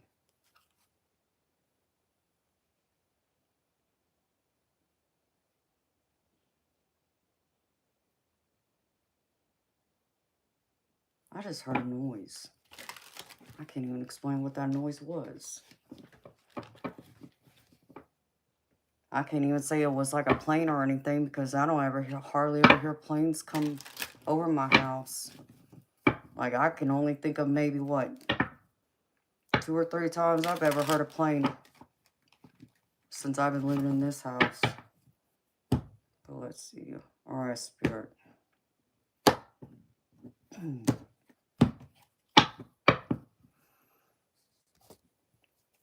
Show me. Why is this heartbreak card here for Night Wolf? Spirit, tell me more. Spirit needs you to slow down, baby, and heal yourself. No, they don't. They want you to know that I get right now you might feel like you don't have any faith. You might even feel like you're running low on your faith. But they need you to not give up on your faith. Okay? The star will shine again. You know, it's just like I say about when you're going through it, you know, you're going through a difficult time or you feel like you got a big, huge, dark cloud hanging over you. So it's like you're having a, you know, a bad day or going through something very sad and depressing. And it's like I always tell people, like, think of it in the context of, you ever seen like a snow globe? You know how, you know, when it's just sitting there still, you know, it's calm, right? But as soon as you shake it up, you know, you see all the snow flying everywhere. Well, eventually the snow is going to stop falling, right? So think of it, you know, metaphorically, figuratively. Just like, you know, that bad snowstorm will stop. You know, your bad time is going to eventually stop too. Where, you know, the thunderstorms, you know, metaphorically will stop and the sun's going to shine again, just like this star. And that's where you're going to find more of your faith. And you'll find more healing. The spirit needs you to focus on healing this. So they need you to stop and slow down a bit. Don't rush it. Don't be in a hurry. Don't try to run over it either. And don't try and conform to what other people tell you to do or feel either. You are your own person. You feel differently. You might feel something, you know, like others, and it might be similar, but you're still you, and there is still they. So the way y'all feel could still be different. You know, like it's like someone going through, you know, how we were just talking about earlier about losing a parent, right? And, you know, like for me, being as young as I was, 19, you know, I hadn't even, you know, I never got a chance to graduate high school. So my mama didn't even get to see me get my high school diploma, right? Because I ended up withdrawing from school to take care of her and work. So, you know, there's so many milestones now that are empty chapters in my life that she's not there. To where someone else, like the other woman that was here, um, who had lost her mama just last week, she's much older, right?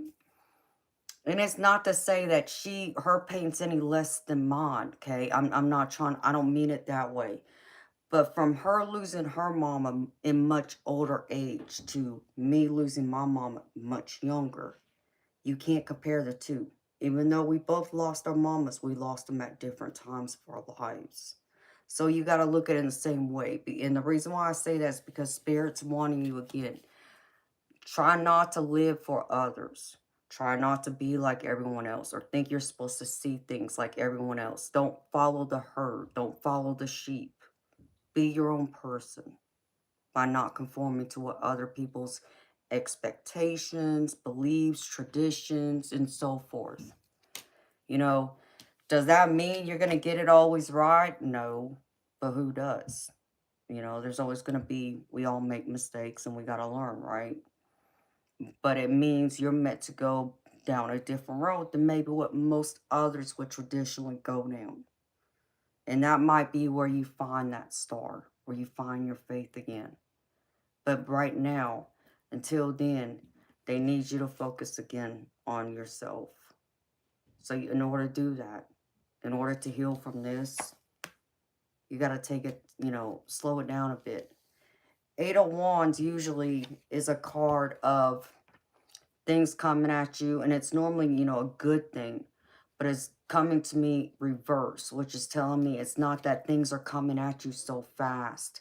It's that things are coming at you slower, but it's also saying to me you need to slow down a little bit in order to kind of like catch your breath and to figure out what your next move is.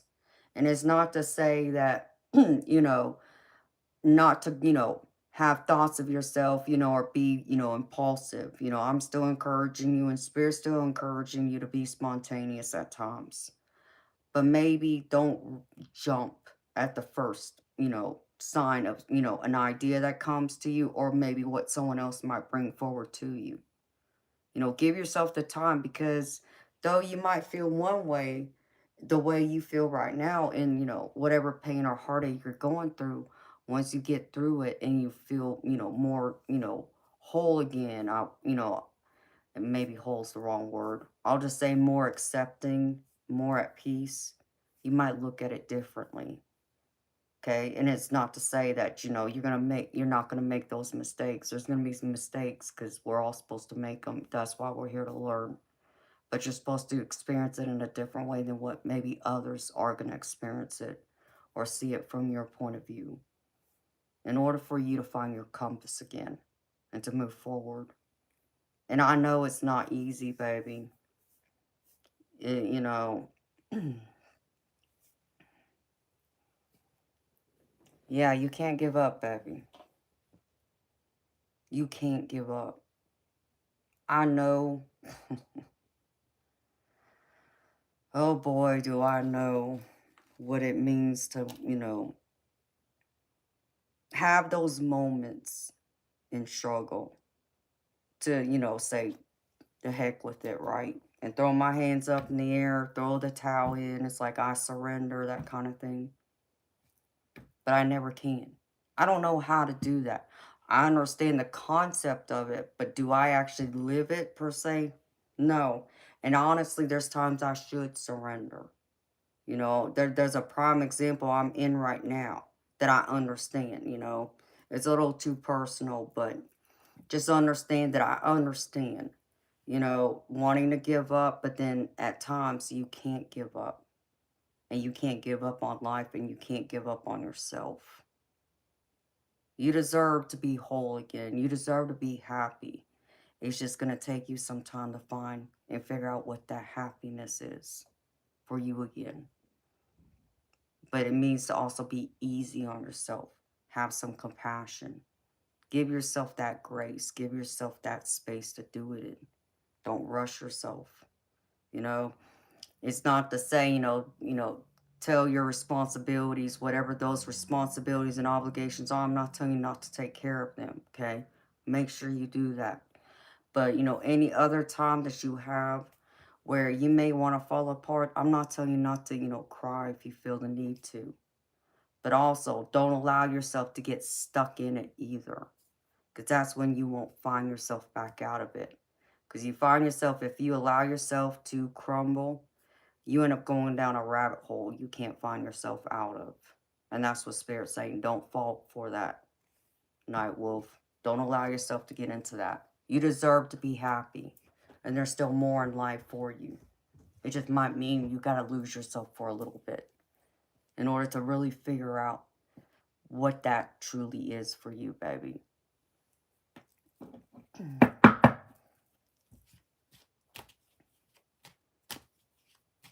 Well, you can't give up, baby. Don't give up.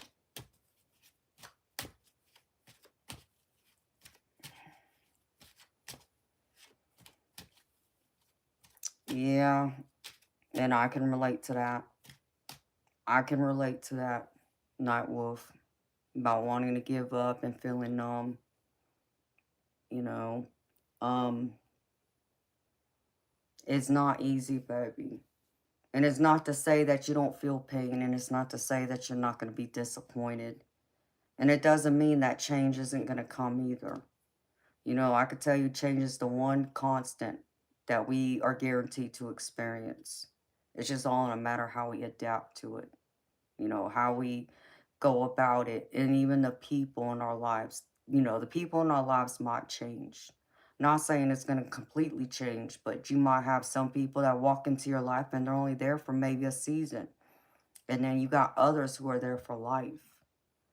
You know, that comes with the changes of you evolving and growing. But don't give up. Yes, I know what you mean. Not well, if I can tell you, you know, when my mama died, um, let me say this. I would never ever, and I gotta be careful about how I use this word. Um, I would never unalive myself, okay? I would never ever do that.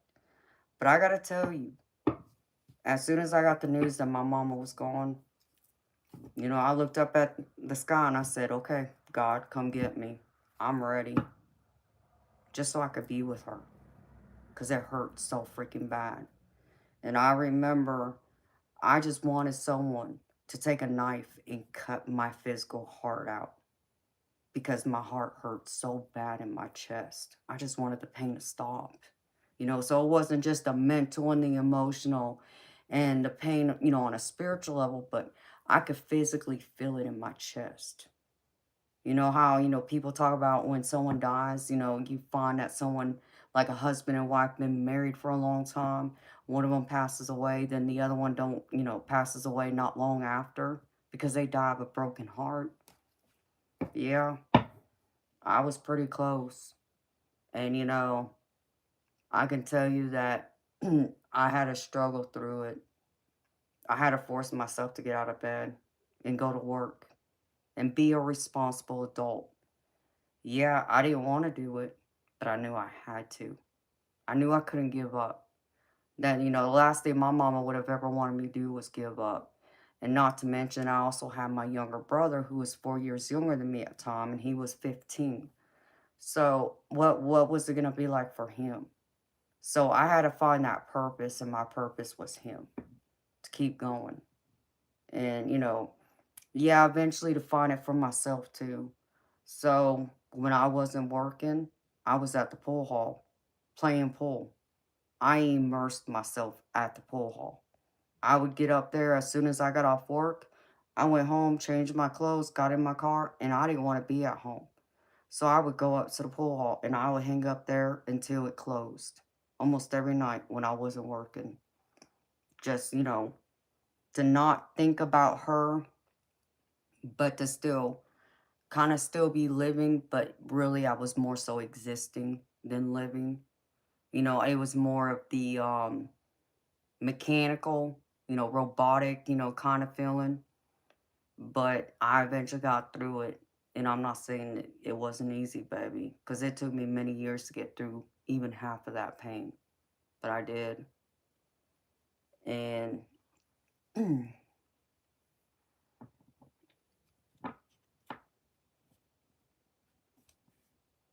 yeah, and you know, Nightwolf, I can understand the whole thing of abuse too.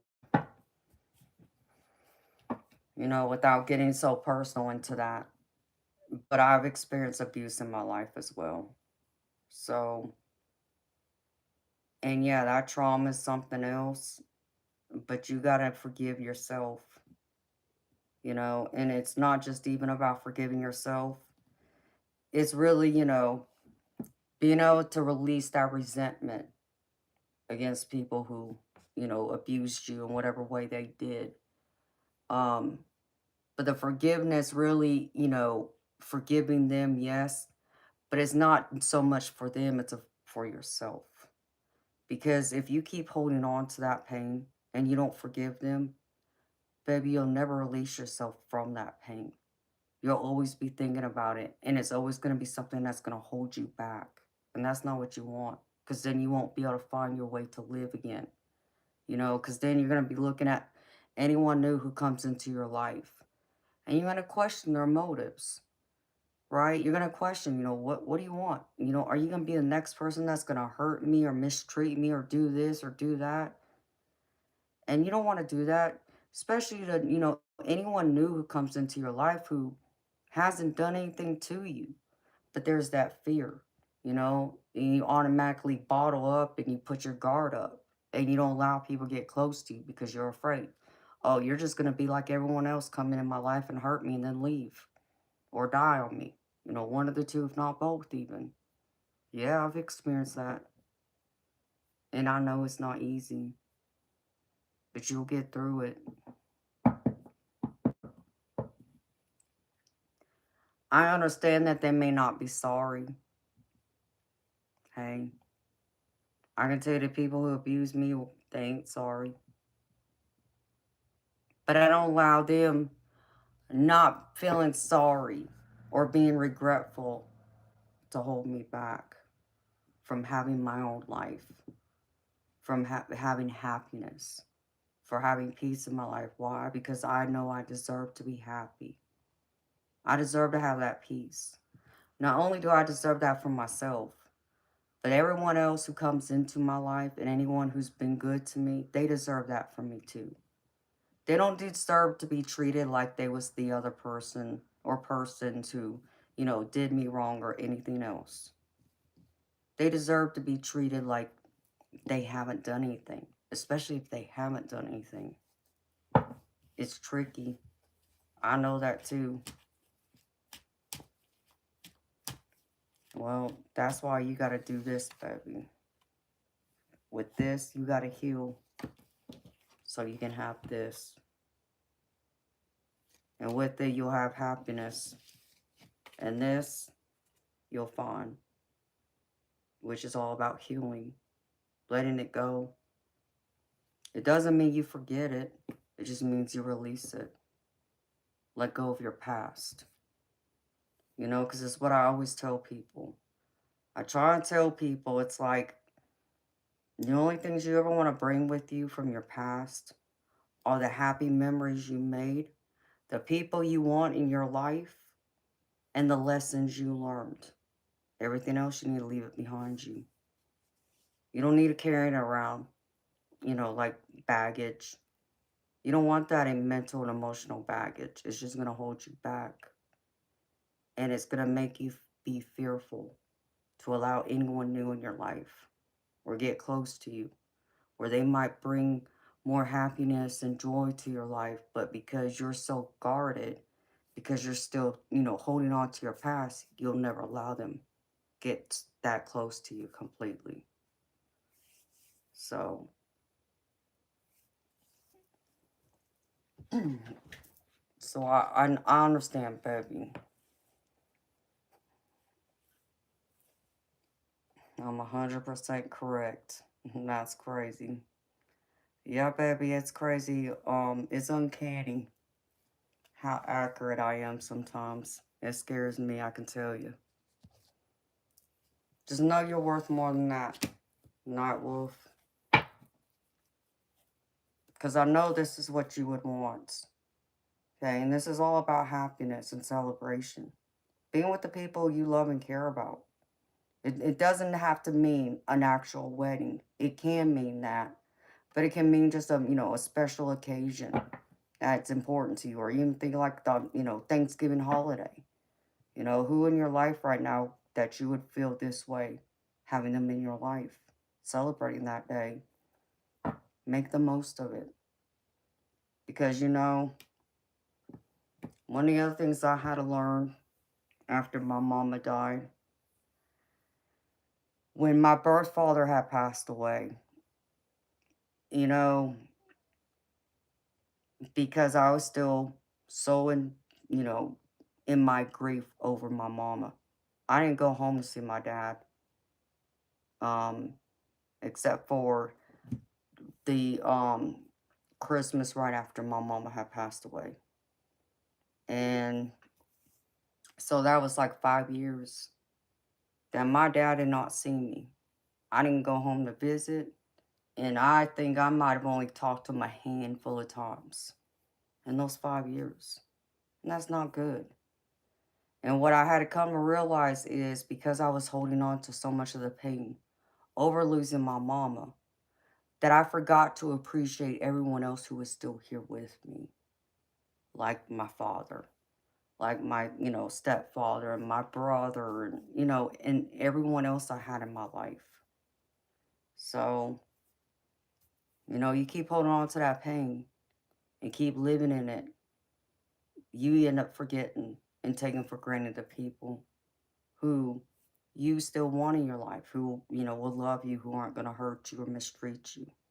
So allow them to be there, because we're never promised tomorrow. Yeah, we hope to see tomorrow, but none of us are promised tomorrow. It sounds so cliche to say this, but it's also true because I've experienced it a number of times, unfortunately, where I've had people, close to me that end up getting killed in a car accident. They were fine. They were perfectly healthy. And all they did was get in the car, whether they was driving or they was, riding with someone. But they end up not coming home. And do you know how much I regret not spending the time I had that I could have spent with them if only I had known? But of course, naturally, human nature, we all do it. We take people for granted. We always think, they're going to be there. Oh, we'll see them tomorrow. You're not guaranteed tomorrow. None of us. So make the most of today. That's what Spirit wants you to do. And allow the ones that you trust, that you love, be there for you. Especially the ones who haven't hurt you. And allow new people to come in too. I think if you can balance both, you'll find more. And you'll be able to forgive. And again, forgiveness is not about forgiving everyone else or expecting them to be sorry. It's just about releasing that pain, letting it go so it doesn't hold on to you anymore and put you in like this prison or these, shackles where you're constantly shackled to your pain and you can't see anything else and you can't feel nothing else, or you get to where you feel numb. And then, if you're anything like how I was, right after my mama died, my mama told everybody she wanted everybody to get drunk after she passed away. That was her way of having us celebrate her instead of being sad and mourning her. And, I think there was those days I used that as an excuse to drink, instead of just, picking, one day or a weekend. Whenever I would go to the pool hall, and we'll just say that I was up at the pool at least 4 or 5 nights a week. I would say at least half of those nights I was probably drinking. And it wasn't because I was up there buying my alcohol. I had friends who were doing it for me. Another excuse for me to do it, right? Was I really, should I have been, doing that or drinking that much? No. But I did it. And I used it as a crutch and I used it as an excuse to help me numb my pain. And, and there were those times I leaned on it more than I probably should have. And if I hadn't caught myself, I probably would have turned into an alcoholic. And then where would I have been? Nowhere good.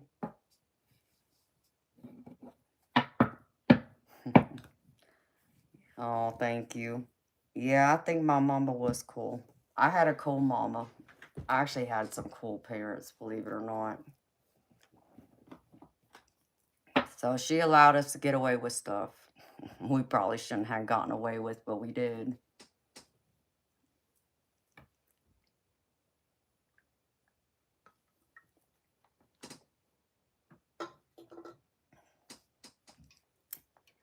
Well, baby, more reason to not allow it to get to you.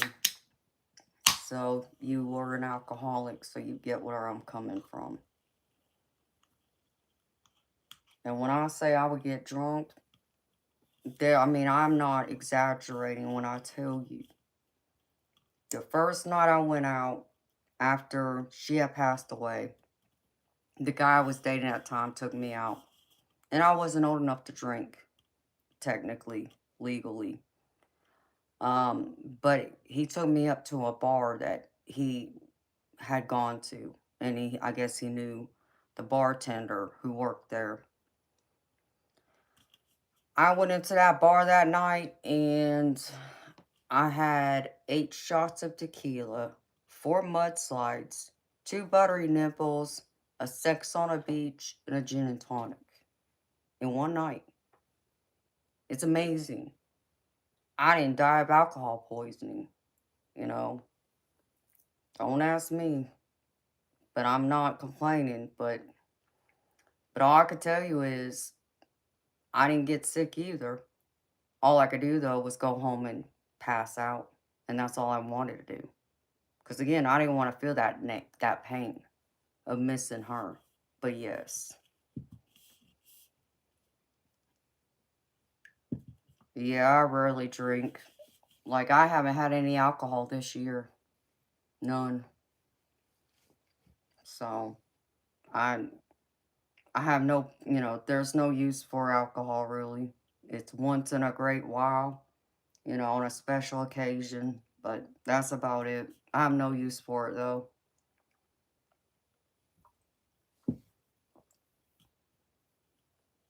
So, know that your angels are always with you, baby. They're always guiding you. And here, let me pull you an angel card.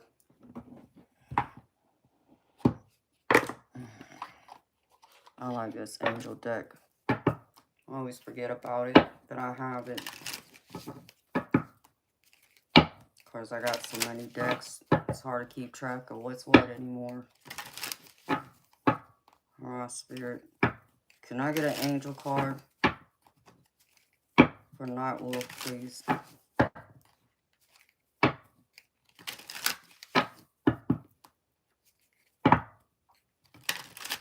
Yeah, I can understand that. I'm sure it probably helps you sleep.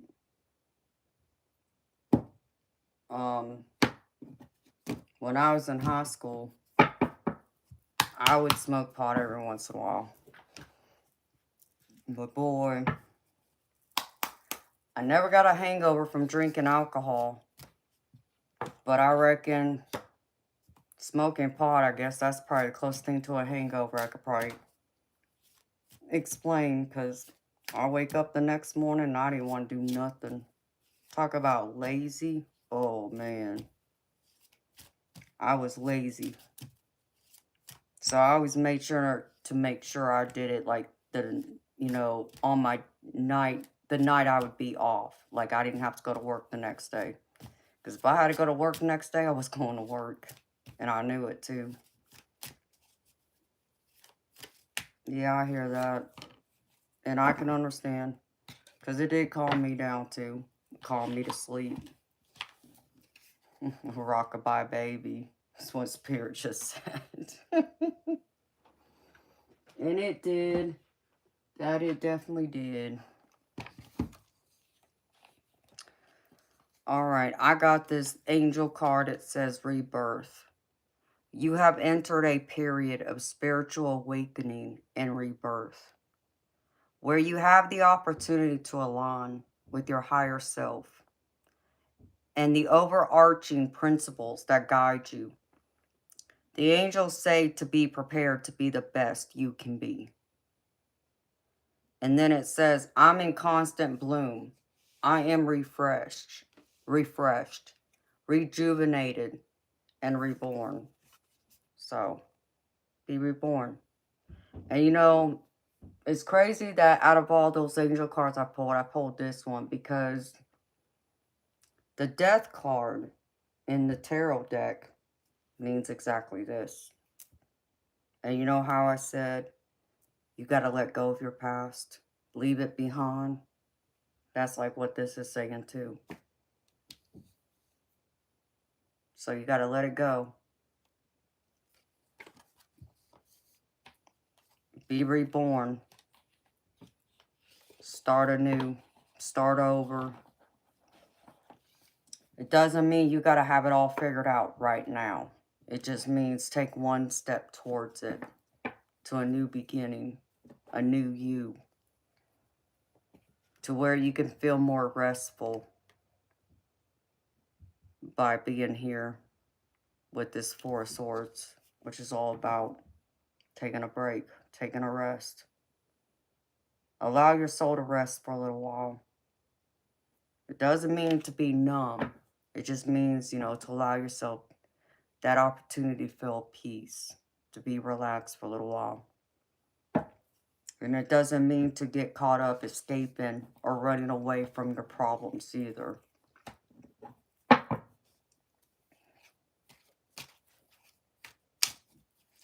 Yes, the past is holding you back, baby. You might need some too, Syncope. Yeah, I can't have any of that stuff. Of course, it's not even legal here anyways, but... I'm sorry your soul's been hurting, baby. I'm sending you healing, love, and light. And I'll say a prayer for you. You'll find your way. Just don't beat yourself up if you end up, you know, going off track, because it happens to all of us. Sometimes that's the best thing we can do is get lost. Sometimes we have to get lost in order to find ourselves again, or in order to be reborn into someone new, someone we weren't before, the one person that we were meant to be. So I hope that helps you, baby. You're welcome. Thank you for being here. And 10 minutes to 4. Doesn't feel like it.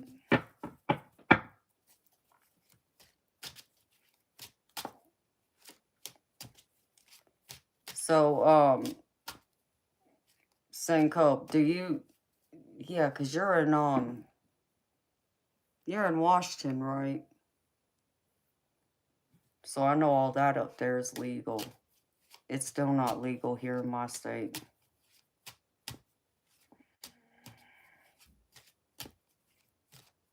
Oh, wow, Nightwolf. Well, thank you.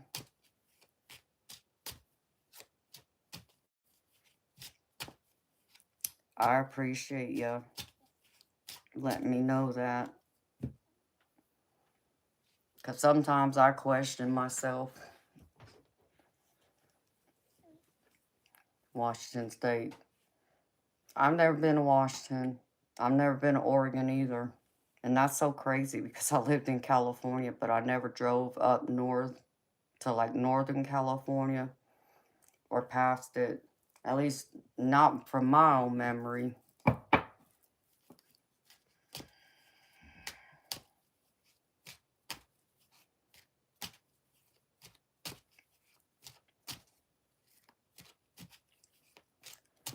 Oh, I'm sure, Syncope. You know it's always about the money, baby. You know they're always trying to figure out how they're going to tax it. And, you know, plus the fact, you know, being here, I'm in the Bible Belt too. And I think that's the other part of it. I believe I heard something, I want to say in the past couple of years. I want to say I heard something about they were trying to legalize it for medical purposes, but it was very limited though, I think. So I think they were like doing like the CBD oil though. So I think it was supposed to be for like people who suffer with like PTSD. And I think it was supposed to be for like kids who suffer from epilepsy. So I think if it was legalized, if it did get passed, it was for that. But as far as anyone else, no.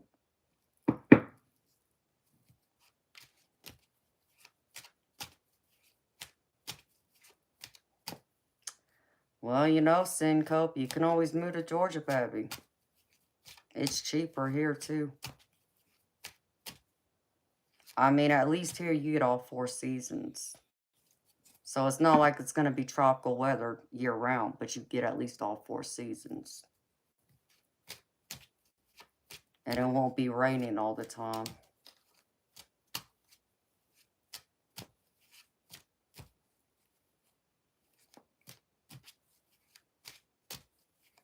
You weren't expecting my accent? Most people don't. I don't think anyone expects to hear my accent. Are they stronger? I've heard that, Syncope. You see, I remember I did ask my doctor that some years ago. I want to say that was what, probably about a decade ago. I'll say a decade.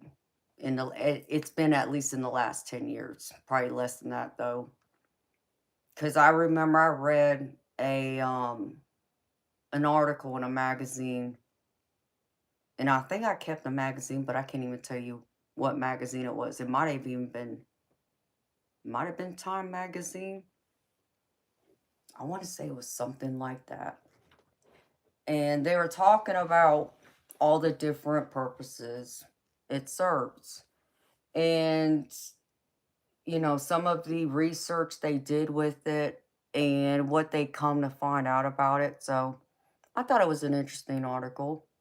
So I went and talked to my doctor, you know, the one I get my pain medicine from, and was telling them about it.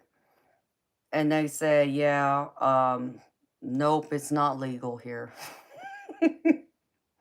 So it's like I couldn't even get, even if I wanted it, it's like, nope, can't give it to you because it's not legal. But I wanted to know their thoughts on it, like the research. It's not like I was going there and asking them. It's like, you know, I just wanted their knowledge on it, like what was their thoughts on it. And they told me there wasn't enough research on it. Just to not just to say that it helped, but to also say it wasn't gonna be, how did they word it? They worded it a certain way. Doggone it. I can't remember what they said now, but it was interesting. But I do believe I kept that magazine though, because I thought it was very interesting. It did intrigue me.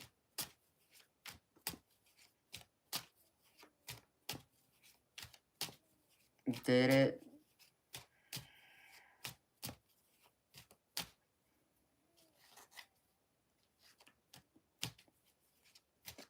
Yeah, I believe it does help syncope. I've heard that. Because like I use those salon paws, those lidocaine patches, and they help, but it doesn't take it all away though. But it does help, especially for me to like sit here if I need to sit here for a long period of time when, you know, my back will allow me to.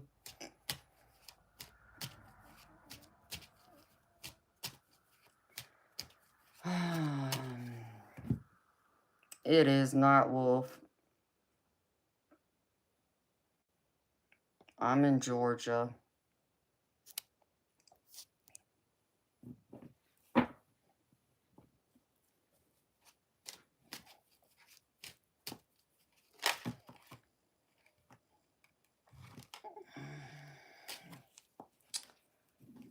Well,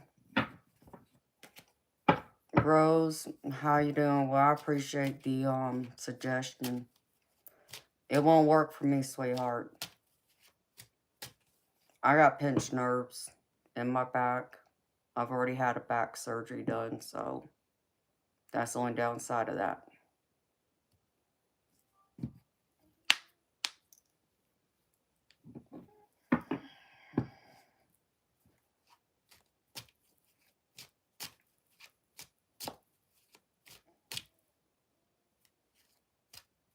No, I'm sorry.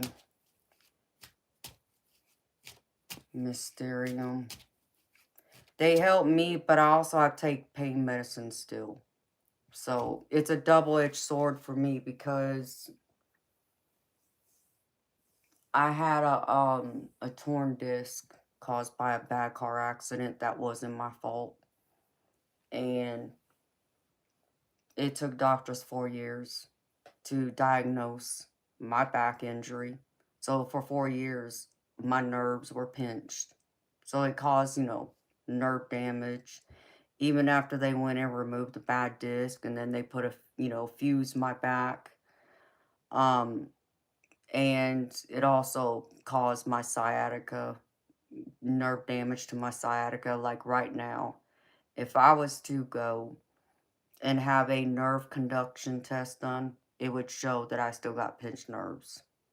So, and it stinks because why did I have that back surgery done?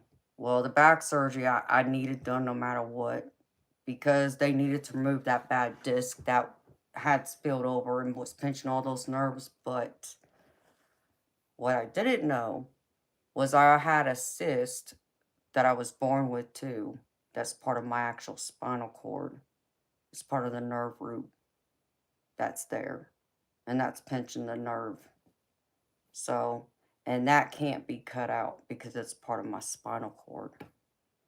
And to go in and even try and drain it, it is very problematic and it's very risky. Like I could end up having a spinal fluid leak if I allowed them to do it. And it's not guaranteed that it's going to work because just as quickly as they can drain it, 5 minutes later, that sac can fill back up with spinal fluid because that's what it's made of. So that's the crappy part about it.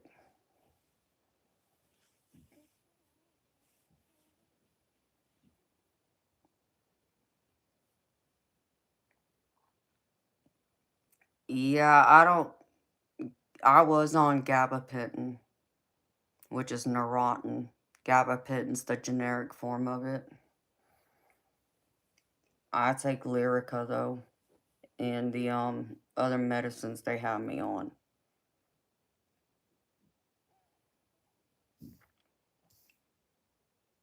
So, um, like if you think of like the size of a 1 carat diamond, it's about 6 millimeters wide. That's how big the cyst is in my back. And I have one on each side of my sacral area.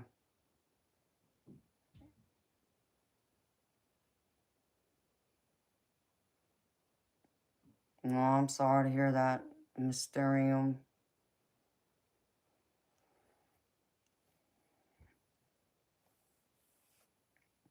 Yeah, it still hurts. Um,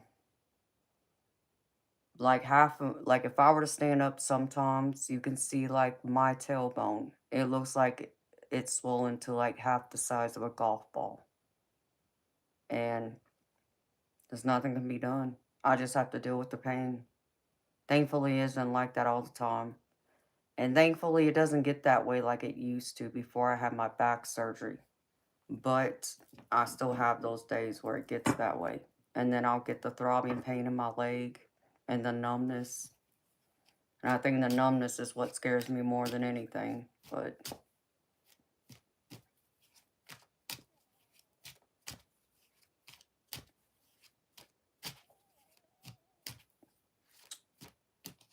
yeah, I can understand that, Mysterio, with, what you were saying about your strokes and all that. You know, if I had it my way, see, and here's the crazy part. Y'all want to hear something crazy? I know Syncope's heard this, but when I had gotten into the car accident, I actually had 2 car accidents. Both of them weren't my fault. The first one, someone failed to yield and turned in front of me and T-boned me. The second one, someone T-boned me again, but they T-boned me from the driveway of a shopping mall. and then came out. It's like they didn't even see me. And I was driving, I was going about 50 miles an hour. So, yep, twice. And so I had an MRI done, even though I went to a chiropractor 'cause I thought I just, had whiplash. But I noticed I couldn't do anything. I couldn't, work, which I waited tables. I couldn't bowl. I couldn't shoot pool. I couldn't even clean my house barely. And so, even after going to the chiropractor and getting all the adjustments and all that, it wasn't getting better. In fact, it was getting worse gradually. And so, I went and had the MRI done. I had my regular doctor order it. The MRI comes back, negative findings, nothing. They didn't find nothing on that MRI. They said it was clean as a whistle. I said, oh, really? I said, why does my back still feel like it's not then? And they couldn't explain it and they couldn't diagnose my problem. My chiropractor knew something was wrong, but he said that his hands were tied because the MRI was clean. There was only so much he can do. And I knew he hated it, but, I went through a lot of pain with it. They had to put me on all kinds of medications. Truthfully, it's like a couple of my doctors had said to me they're surprised I was still alive because the amount of medication they had me on should have put me in a casket already. But for whatever reason, my body just, it didn't affect me that way. Thank God. So, well, another year goes by. They order another MRI. I'm hoping something's going to show up. Nope. Still nothing. Still clean as a whistle. And I remember telling them, I said, how can this be? Like all my symptoms, what I described to y'all, and then even the fact that, you could look at my back and you could see my tailbone, it was swollen, half the size of a golf ball. And they said they couldn't explain it. There was nothing else they could do. I couldn't even get any surgeon to even do an exploratory surgery on me, just to go in and look. Wouldn't touch me. And my age had nothing to do with it. I was 22, 23 at that point. So I was young. And so I had to go through it a couple more years. And I went to multiple different doctors. I didn't just stick with a couple of doctors. I went to every kind of doctor you would think of. Every single one of those doctors said they couldn't find nothing wrong. In fact, several of them thought I was either mentally ill or I was seeking drugs, if not both. And it's like, are you crazy? Like, do y'all not understand what my life was like before these car accidents? I was happy. I was newly married, in fact. It's like, oh, I was so mad and frustrated. And my chiropractor, frustrated too, because he knew something was wrong, but his hands were tied. And so, after some time had passed, my chiropractor's wife had back surgery. I didn't even know that. It never came up before then. And me and her started talking about it one day, and she explained to me what they did. And I said, so why is it sounds like we have the same symptoms, but why is my MRI clean? And she said she couldn't explain it to me, but she told me go see her surgeon. Go see that surgeon. Oh, because my MRI was clean. He's pretty much shoved me out his office. Said there was nothing he could do for me. And then I went back and told him what happened. And then they started talking to me about another doctor. His specialty, he was a physiatrist, is what they call him. But I think it's more or less, it's not an anesthesiologist. I think it's just a fancy label for pain management, but it's the physical, of physics and all that. I understand it. It's not, you know, like the chiropractic or physical therapy, but something similar, and not an anesthesiologist either. So I told that doctor, I go in there, and I told the doctor the same story I told everybody else. Like, listen, I was working 40 hours a week, waiting tables, and also bowling 1 night a week, and also shooting pool 3-4 nights a week before these wrecks. Now I can't do any of that. Explain that to me. On, plus my symptoms, And he believed me, and he's like, I think you got a bad disc. Yeah, okay, doc, I agree with you, but why isn't the test not showing that? So he said to me, he's like, well, the problem is that all doctors consider an MRI the gold standard. So he said, because nothing showed up on your MRI, they just washed their hands of it because that's the gold standard to them. He's like, but I actually got another test I can do that'll prove once and for all that I believe it's a bad disc, and I believe it'll prove it. And he told me the name of the test, and it was called a discogram. And I said, well, let's find out. And, to my surprise, none of those other doctors ever mentioned that test. Never heard it. Nothing. Oh, I was so freaking mad. And so my doctor said he could do the test himself. And he explained to me what they did. I said, okay, let's find out. And sure enough, go in there. Yep, bad disc. Scale of 1 to 5, 5 being a worse. Mine was scale 4. And the way the surgeon explained it to me was, think of your disc being like an over medium egg, right? You have the white, of the egg, which is like the shell of your disc. And then you got the yolk, which is the filling in the middle of the disc. And what happened is my disc, the yolk had been broken, and it was spilling out onto all the nerves, which is also, it's toxin to the body. So, but at least it finally showed up. And I said, well, thank God. I felt redeemed. But then, of course, my doctor says to me, he was like, well, at least we know what the problem is, but I still got bad news for you. Okay. Let me hear it. Well, the only thing that's going to fix you is surgery. Oh, of course. But I kind of already knew that, but now it's finalized, but at least I now have something. And I have images now that I can take to a freaking surgeon and say, here, I have a bad disc, now fix me.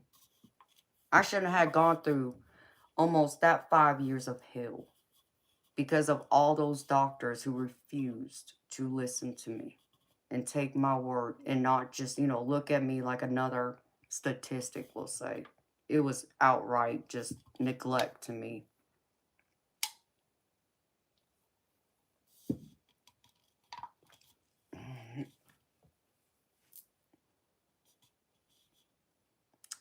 Not all of them. They're crazy.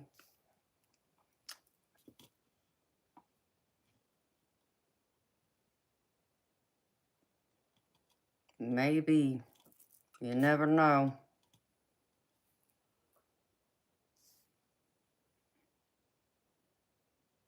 But and the crazy part about it is the surgeon who did the surgery, pretty much told me, he's like, well, you'll never be 100% again. Okay. But I could get you to like 85, 90%. Okay, well, 85, 90% is better than where I'm at right now. So let's go. And he's like, well, you might as well kiss your life goodbye. At least the life you had before the car accidents. Because all those things you are used to doing, you're not going to be able to do them. What? You talk about feeling like I was defeated. I felt defeated. Pretty much what he was saying to me was, I was never going to be able to go back and do my job that I had before, which is like, fine, I could, find something better, go to school, whatever. But what I was more upset about is when he tried telling me I wasn't going to ever be able to bowl or shoot pool again. I said, yeah, I don't think so, but whatever, And in that moment, because I had been suffering in excruciating pain, what choice did I have? I could either suffer in excruciating pain and I'll never ever be able to play again and compete as I was doing before on a semi-professional level, or I can take my chances, have the surgery done, and maybe the doctor is wrong. So me, yeah, I'm stubborn. I need to find out. So had the surgery done, and 6 months after I got cut open, I said to my family one day, I said, yeah, I need to find out if I can shoot pool. And, they tried telling me, well, what about the doctor? What the doctor said. I know what the doctor said. I said, but I need to know from me. So let's go. And they said, okay. Went up to the pool hall, pulled out my pool cue, put it together, got on that pool table, and my family would tell you it's like the twinkle came back into my eyes. And I played for hours. Like, I mean, I was just, it felt great to be out there, to play again. Even if I was just horsing around my family and my friends, just to be on that pool table. Did it hurt me? Yeah, I'm not going to say I didn't hurt a little bit. I'm not going to say I didn't have the, soreness and all that, but I could still do what the surgeon told me I wouldn't be able to do. More than that, I could do it even though I had gone through those, 4.5, 5 years of hell, not being able to do it at all, because of all the pain. But now I could do it. So I was relieved. And then right before my 1 year follow-up with the surgeon, same thing. Wake up one day, wild hair on my butt, look at my family, I said, I need to find out, can I bowl? And I said, yes, I know.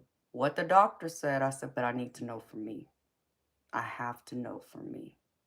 And I needed to know before I went back to him for my 1 year follow-up. Because once that 1 year follow-up happened and I'm doing fine, I would have no reason to go back and see him. So I needed to know. So if I'm going to break my back again, what's the way I was looking at least I'm going to make sure I get in there before the 1 year so he can, fix me again or whatever, And so go down to the bowling alley, pick up my bowling ball, do my bowling ball like I never sat it down. Same thing. That light came back to me, and it felt great to do it again. Not only just to do it, but to even bowl as half good as I did, which surprised the living crap out of me. I think my highest game I rolled that day was a 257. So I went back to my surgeon for my follow-up, and he looked at me, he's like, so, how you feeling? I said, I feel pretty good, actually. I said, in fact, I feel so good. Do you know that I went and shot pool, and I bowled? And he just looked at me, he was like, really? I said, yes, really. And he just looked at me for a minute, he's like, you know what? I was wrong about you. Yeah, you damn right you was wrong about me. It's what I'm thinking. I didn't say it, but that's what I was thinking. And even though he didn't come out and apologize to me, but that was the closest thing to an apology I was ever going to get from him. And that I could take. I can accept that because I know how much it took for him to swallow his pride to say that to me. So, I appreciated that.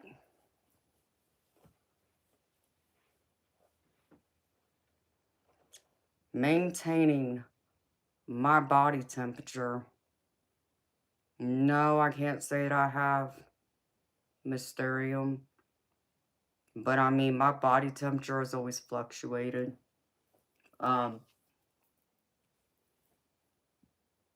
it's kind of interesting you say that too.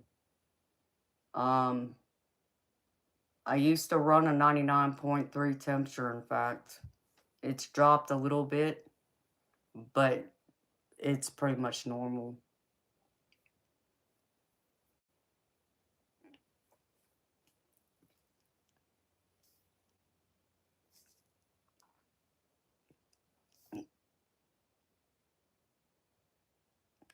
That's very true, Mysterium. Well, and knowing the fact that the damn surgery they did was covered by insurance because what I really wanted was the disc replacement. But the insurance company wouldn't pay for it because that was still considered experimental back then. Now, today might be completely different. I don't know. I hadn't looked into it, but of course, back then, I read because I did a lot of research. Understand me, I wasn't just going to allow them to go in there and cut me open. Um, but I remember it said that once you had a fusion, you would never be able to have a disc replacement in that same space. So it's like maybe because of scar tissue, the bone. I don't know what the reason was. I can't remember, but it's like it didn't matter at that point. I needed to be out of the pain. And that's all my main focus was. So, and again, that's what the insurance would pay for instead of, the disc replacement. That would have been a battle in itself. And I didn't want to, prolong my suffering any longer than I had to. However, the one hiccup to that whole surgery and it being more successful is the fact that that cyst is back there. And that's what I didn't know. The surgeon never told me I had that cyst. In fact, it didn't come up until I want to say it was 3, 4 years after the fact. And that's because of I either fell, it was something like that. And when that happened, when I say I felt like I broke my back, like I never had my back surgery, I was in that much pain again. And it scared me. And so naturally, my doctor ordered an MRI. And it was in that MRI. For whatever reason, that MRI showed the cyst being there. And it's like, what? What are you talking about? And my doctor said, well, this is something you were born with. It's been there. It's just the only difference is it's grown because of the trauma. It's like, what? How come y'all never told me that? And he thought I knew. He thought my surgeon told me it was there. I said, no, I never knew it was back there. And he's like, well, I don't know why he didn't tell you, but it's in the surgical notes. So yes, I knew about it. Well, it would have been nice if y'all had filled me in on it because I didn't know. But not like it mattered anyways because they can't cut it out. There's nothing that can be done. So all they can do is put me on medicine to help manage the pain because of the nerve damage and because of that cyst expanding. So if I were to fall, if even just to bend or even stand or even do any kind of like strenuous activities or even physical therapy or even like bowling, that cyst can get bigger and expand and fill up with more spinal fluid and press on more of the nerves. So I have no choice but to deal with it. It's the crappy part of that side, but yeah, Mysterium, there's all of that too, honey. But though I went through all that, it's a blessing. I'm thankful. Because the way I see it is You know, I had a choice. You know, I could have just laid there, you know, and not fought as hard as I did to get me better.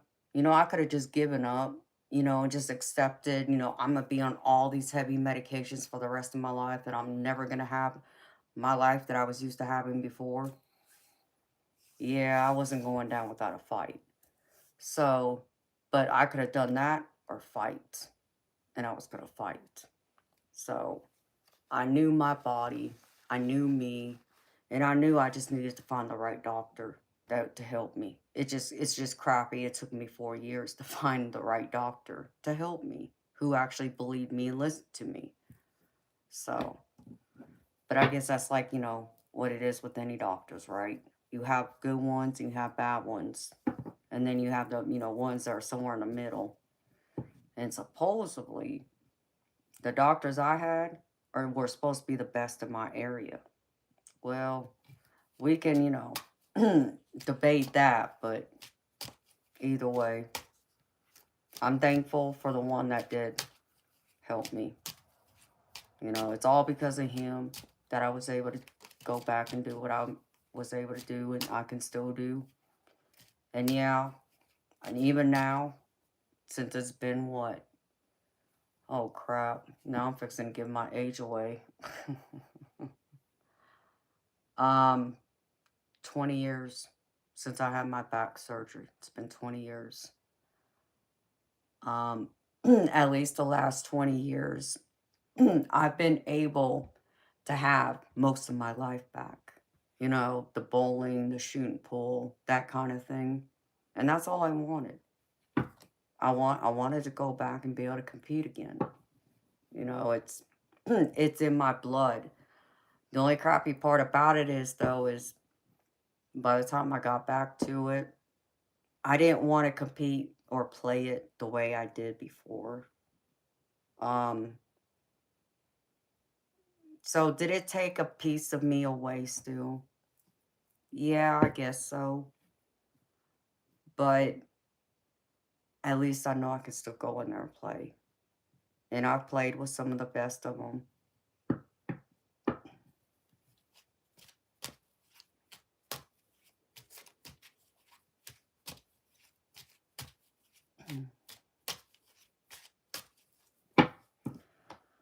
Oh, well, Mysterium, I don't know about all that.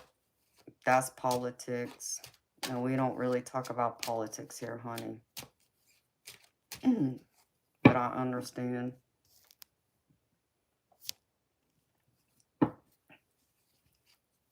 All I know is that I got half my life back.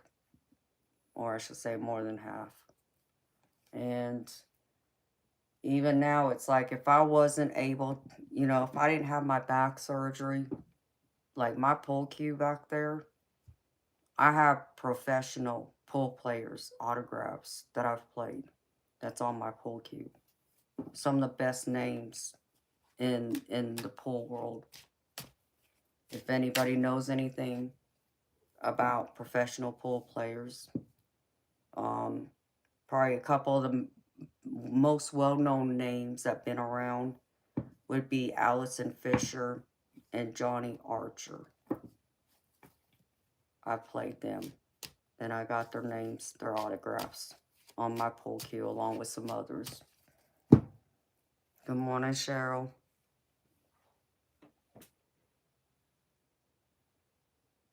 You used to play pool? Well, Mysterium, you might like my pool cue then. I'll show you. Hold on.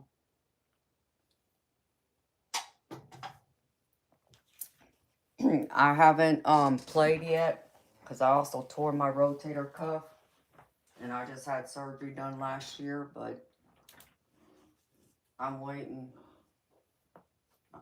Ooh, my back just popped. I'm waiting to go back and play. I miss it. I miss it greatly.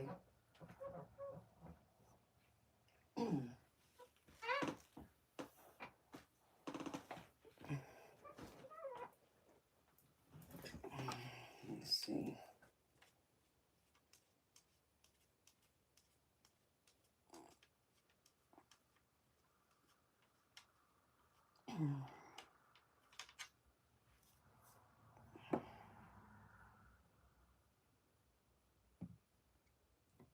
Pool has always been one of my great loves besides bowling. My daddy, aka my stepdad, taught me how to play. So I play for him, but I play for the love of it too. Bowling came from both my birth parents. They were both good. My mama was the best one though. So there's Allison Fisher right there.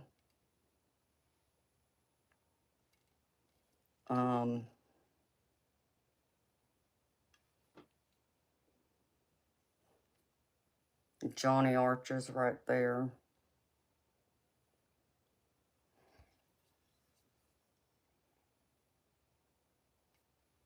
Let's see. I don't know if you're familiar with Ralph Eckert or Hunter Lombardo, but their names are right there. And there's a new guy. Well, he's not new now, but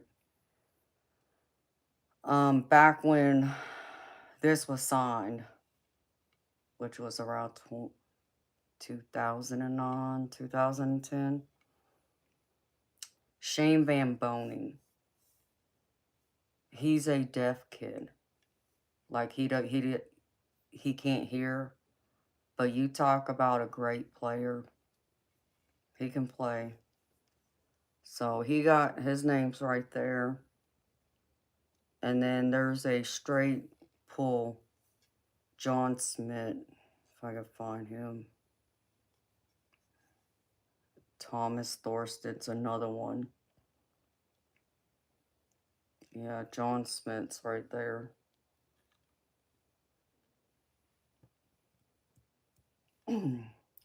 So, if you ever look them up, you'll know who I'm talking about. Allison Fisher is probably one of the best women players besides Jeanette Lee, in my opinion. But she's ranked in the top. And Johnny Archer is one of the best also. I have another cue, or no, it's a pool cue, a cue ball. It has others autographs. Like I know one of the names that people always ask me about is Earl Strickland and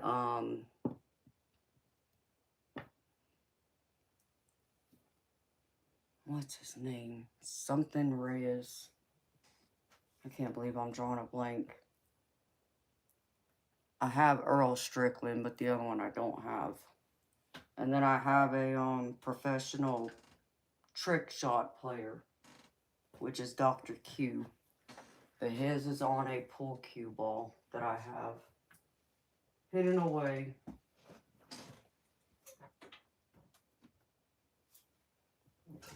So, I do play though. I love it. That's it, St. Cope. Thank you, baby. Yep, Efren Reyes.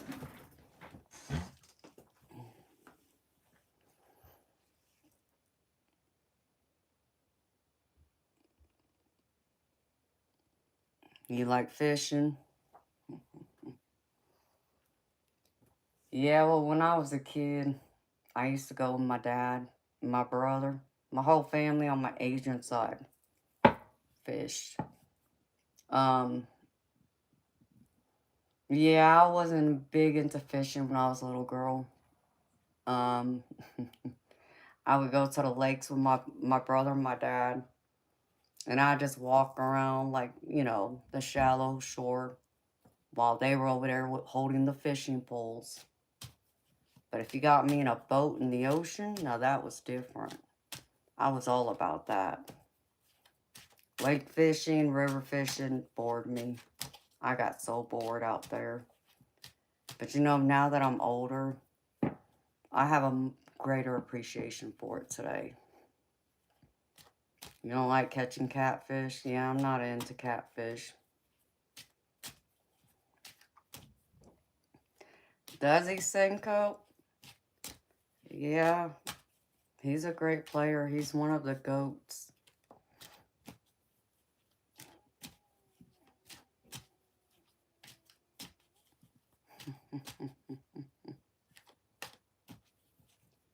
Yeah, I'm not a big catfish person.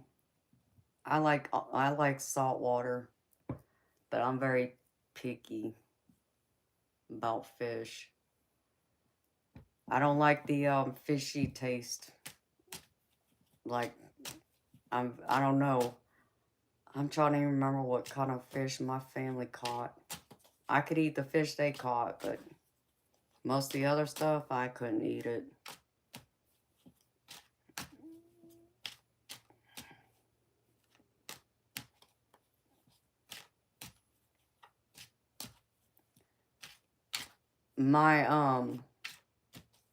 My brother can go. He does commercial fishing. He works on a commercial fisher boat. And I know they go to like Alaska. So I know they catch like king crab. And then they go down like into like the Mexico waters to catch the big huge tuna. Which those things go for some freaking money.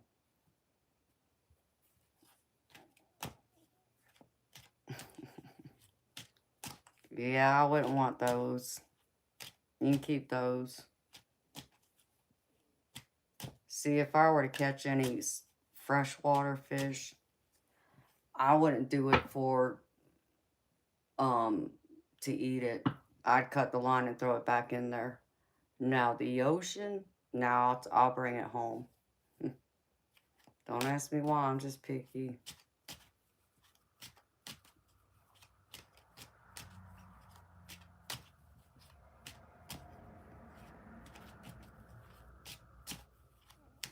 So, Syncope, your dad would probably know some of the names I just mentioned on that pool cue, baby. I bet you if you were to mention those names, he probably knows who I'm talking about. But that's cool, Mysterium. I haven't been fishing in years. I wanted to go fishing. I wanted to go deep sea fishing one of the times I went down to Mexico on vacation, but it was freaking ridiculous what they were charging to get on a charter boat to go out in the Gulf waters to fish. It was like, oh man, I want to say it was like $1,200 a person for just the day. It's like, oh no, I wasn't paying that.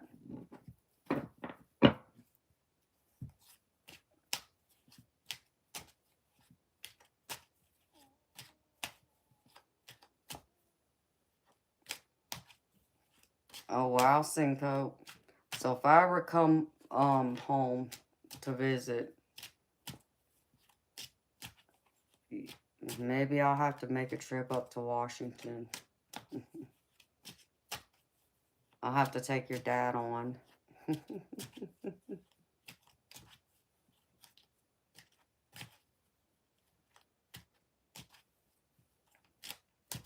I love pool. I'm picky though. I'm picky about the kind of tables I play on. I don't like the bar tables. You can keep those. They're useless to me. And that sounds maybe cocky, but a 7-foot table is just... I get bored. I mean, playing on an 8-foot is better, but I prefer a 9-foot.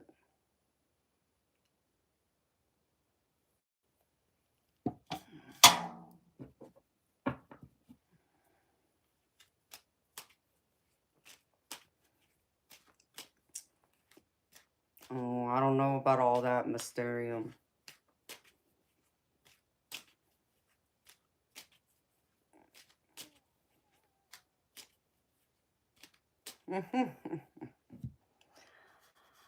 Oh, Cinco.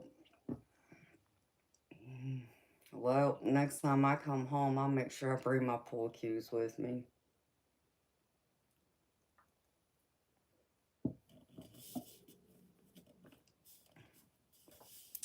I used to like playing that game with my friends called Screw Your Buddy.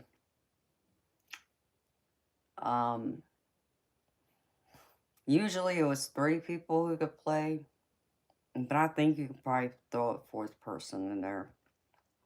I can't even remember how to play it though. Someone would have to tell me.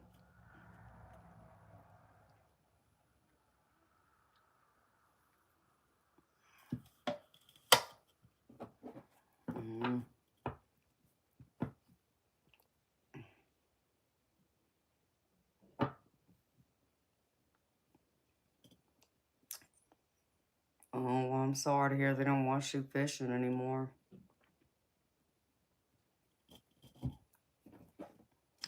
I love being in the water. I'm a mermaid. What can I say?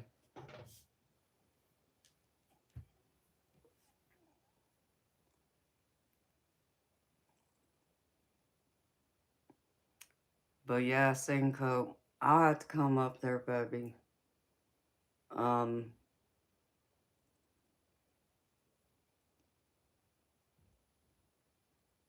I'd have to come up there when it's not the rainy season, though.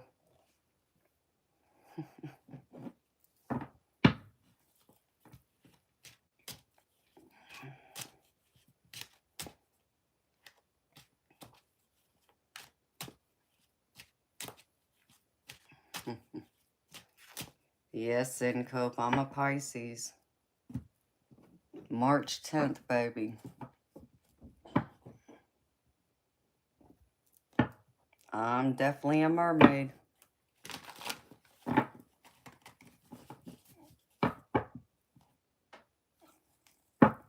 That's like 8, 9 months of the year, I don't know. So when should I come home then, Cinco, for a visit? If I was come up there and visit. Because I don't know nothing. I mean, I know in Seattle it rains most of the year. That's why I don't know if I could live up there. Like, it would be... They say that about what? It's... Or am I confusing it with Portland? Where it constantly rains.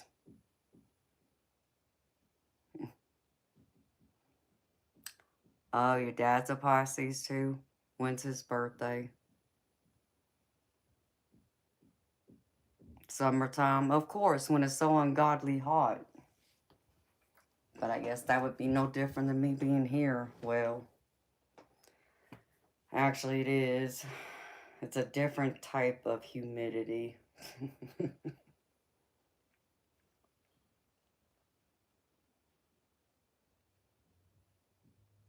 Do y'all have the Bone Festival up there?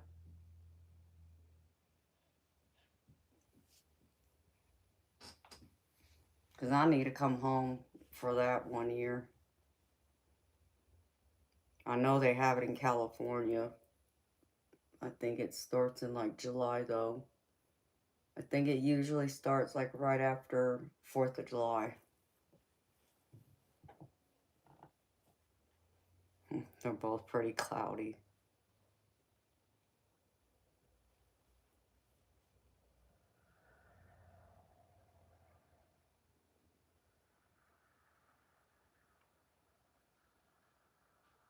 You're not sure of that? I'll have to look it up. I mean, I would have to come home during that time just for that.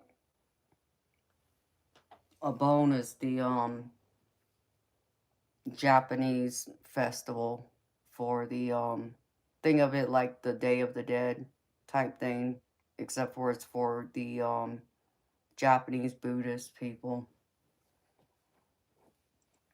It's a beautiful festival. where they have all kinds of dancing and food, and they'll have like little theater acts, plays going on and stuff. It's pretty neat to go to. And it's like, at least in California, because of the Buddhist temples in different areas around, you know, California, they'll have it in like one county, like one weekend, and then the following weekend it'll be another Abone festival, but it'll be going on in a different county. So it's really neat.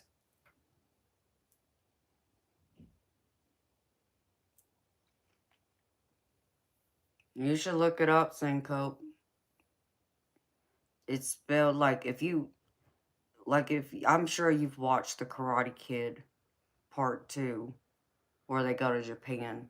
Like, right there at the end, they have that, you know, festival, that celebration. That is kind of similar to that. And, it's spelled O, B as in boy, O, and then N as in Nancy. Oh my goodness.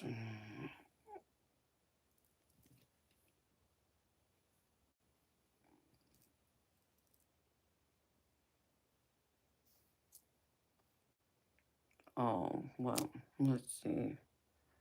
How about I just report you for sexual harassment?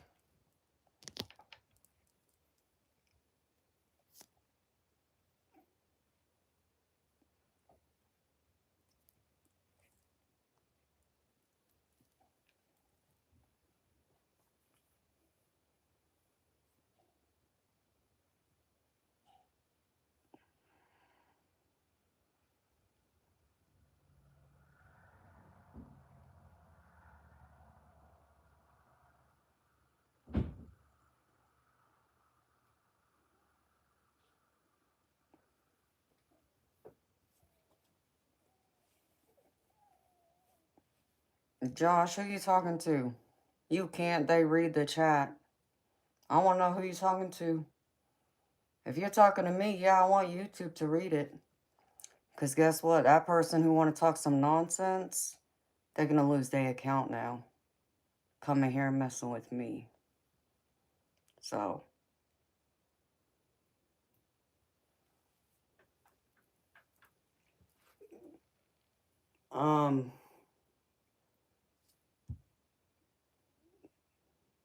Hey, Syncope, how about we save the other 3 for,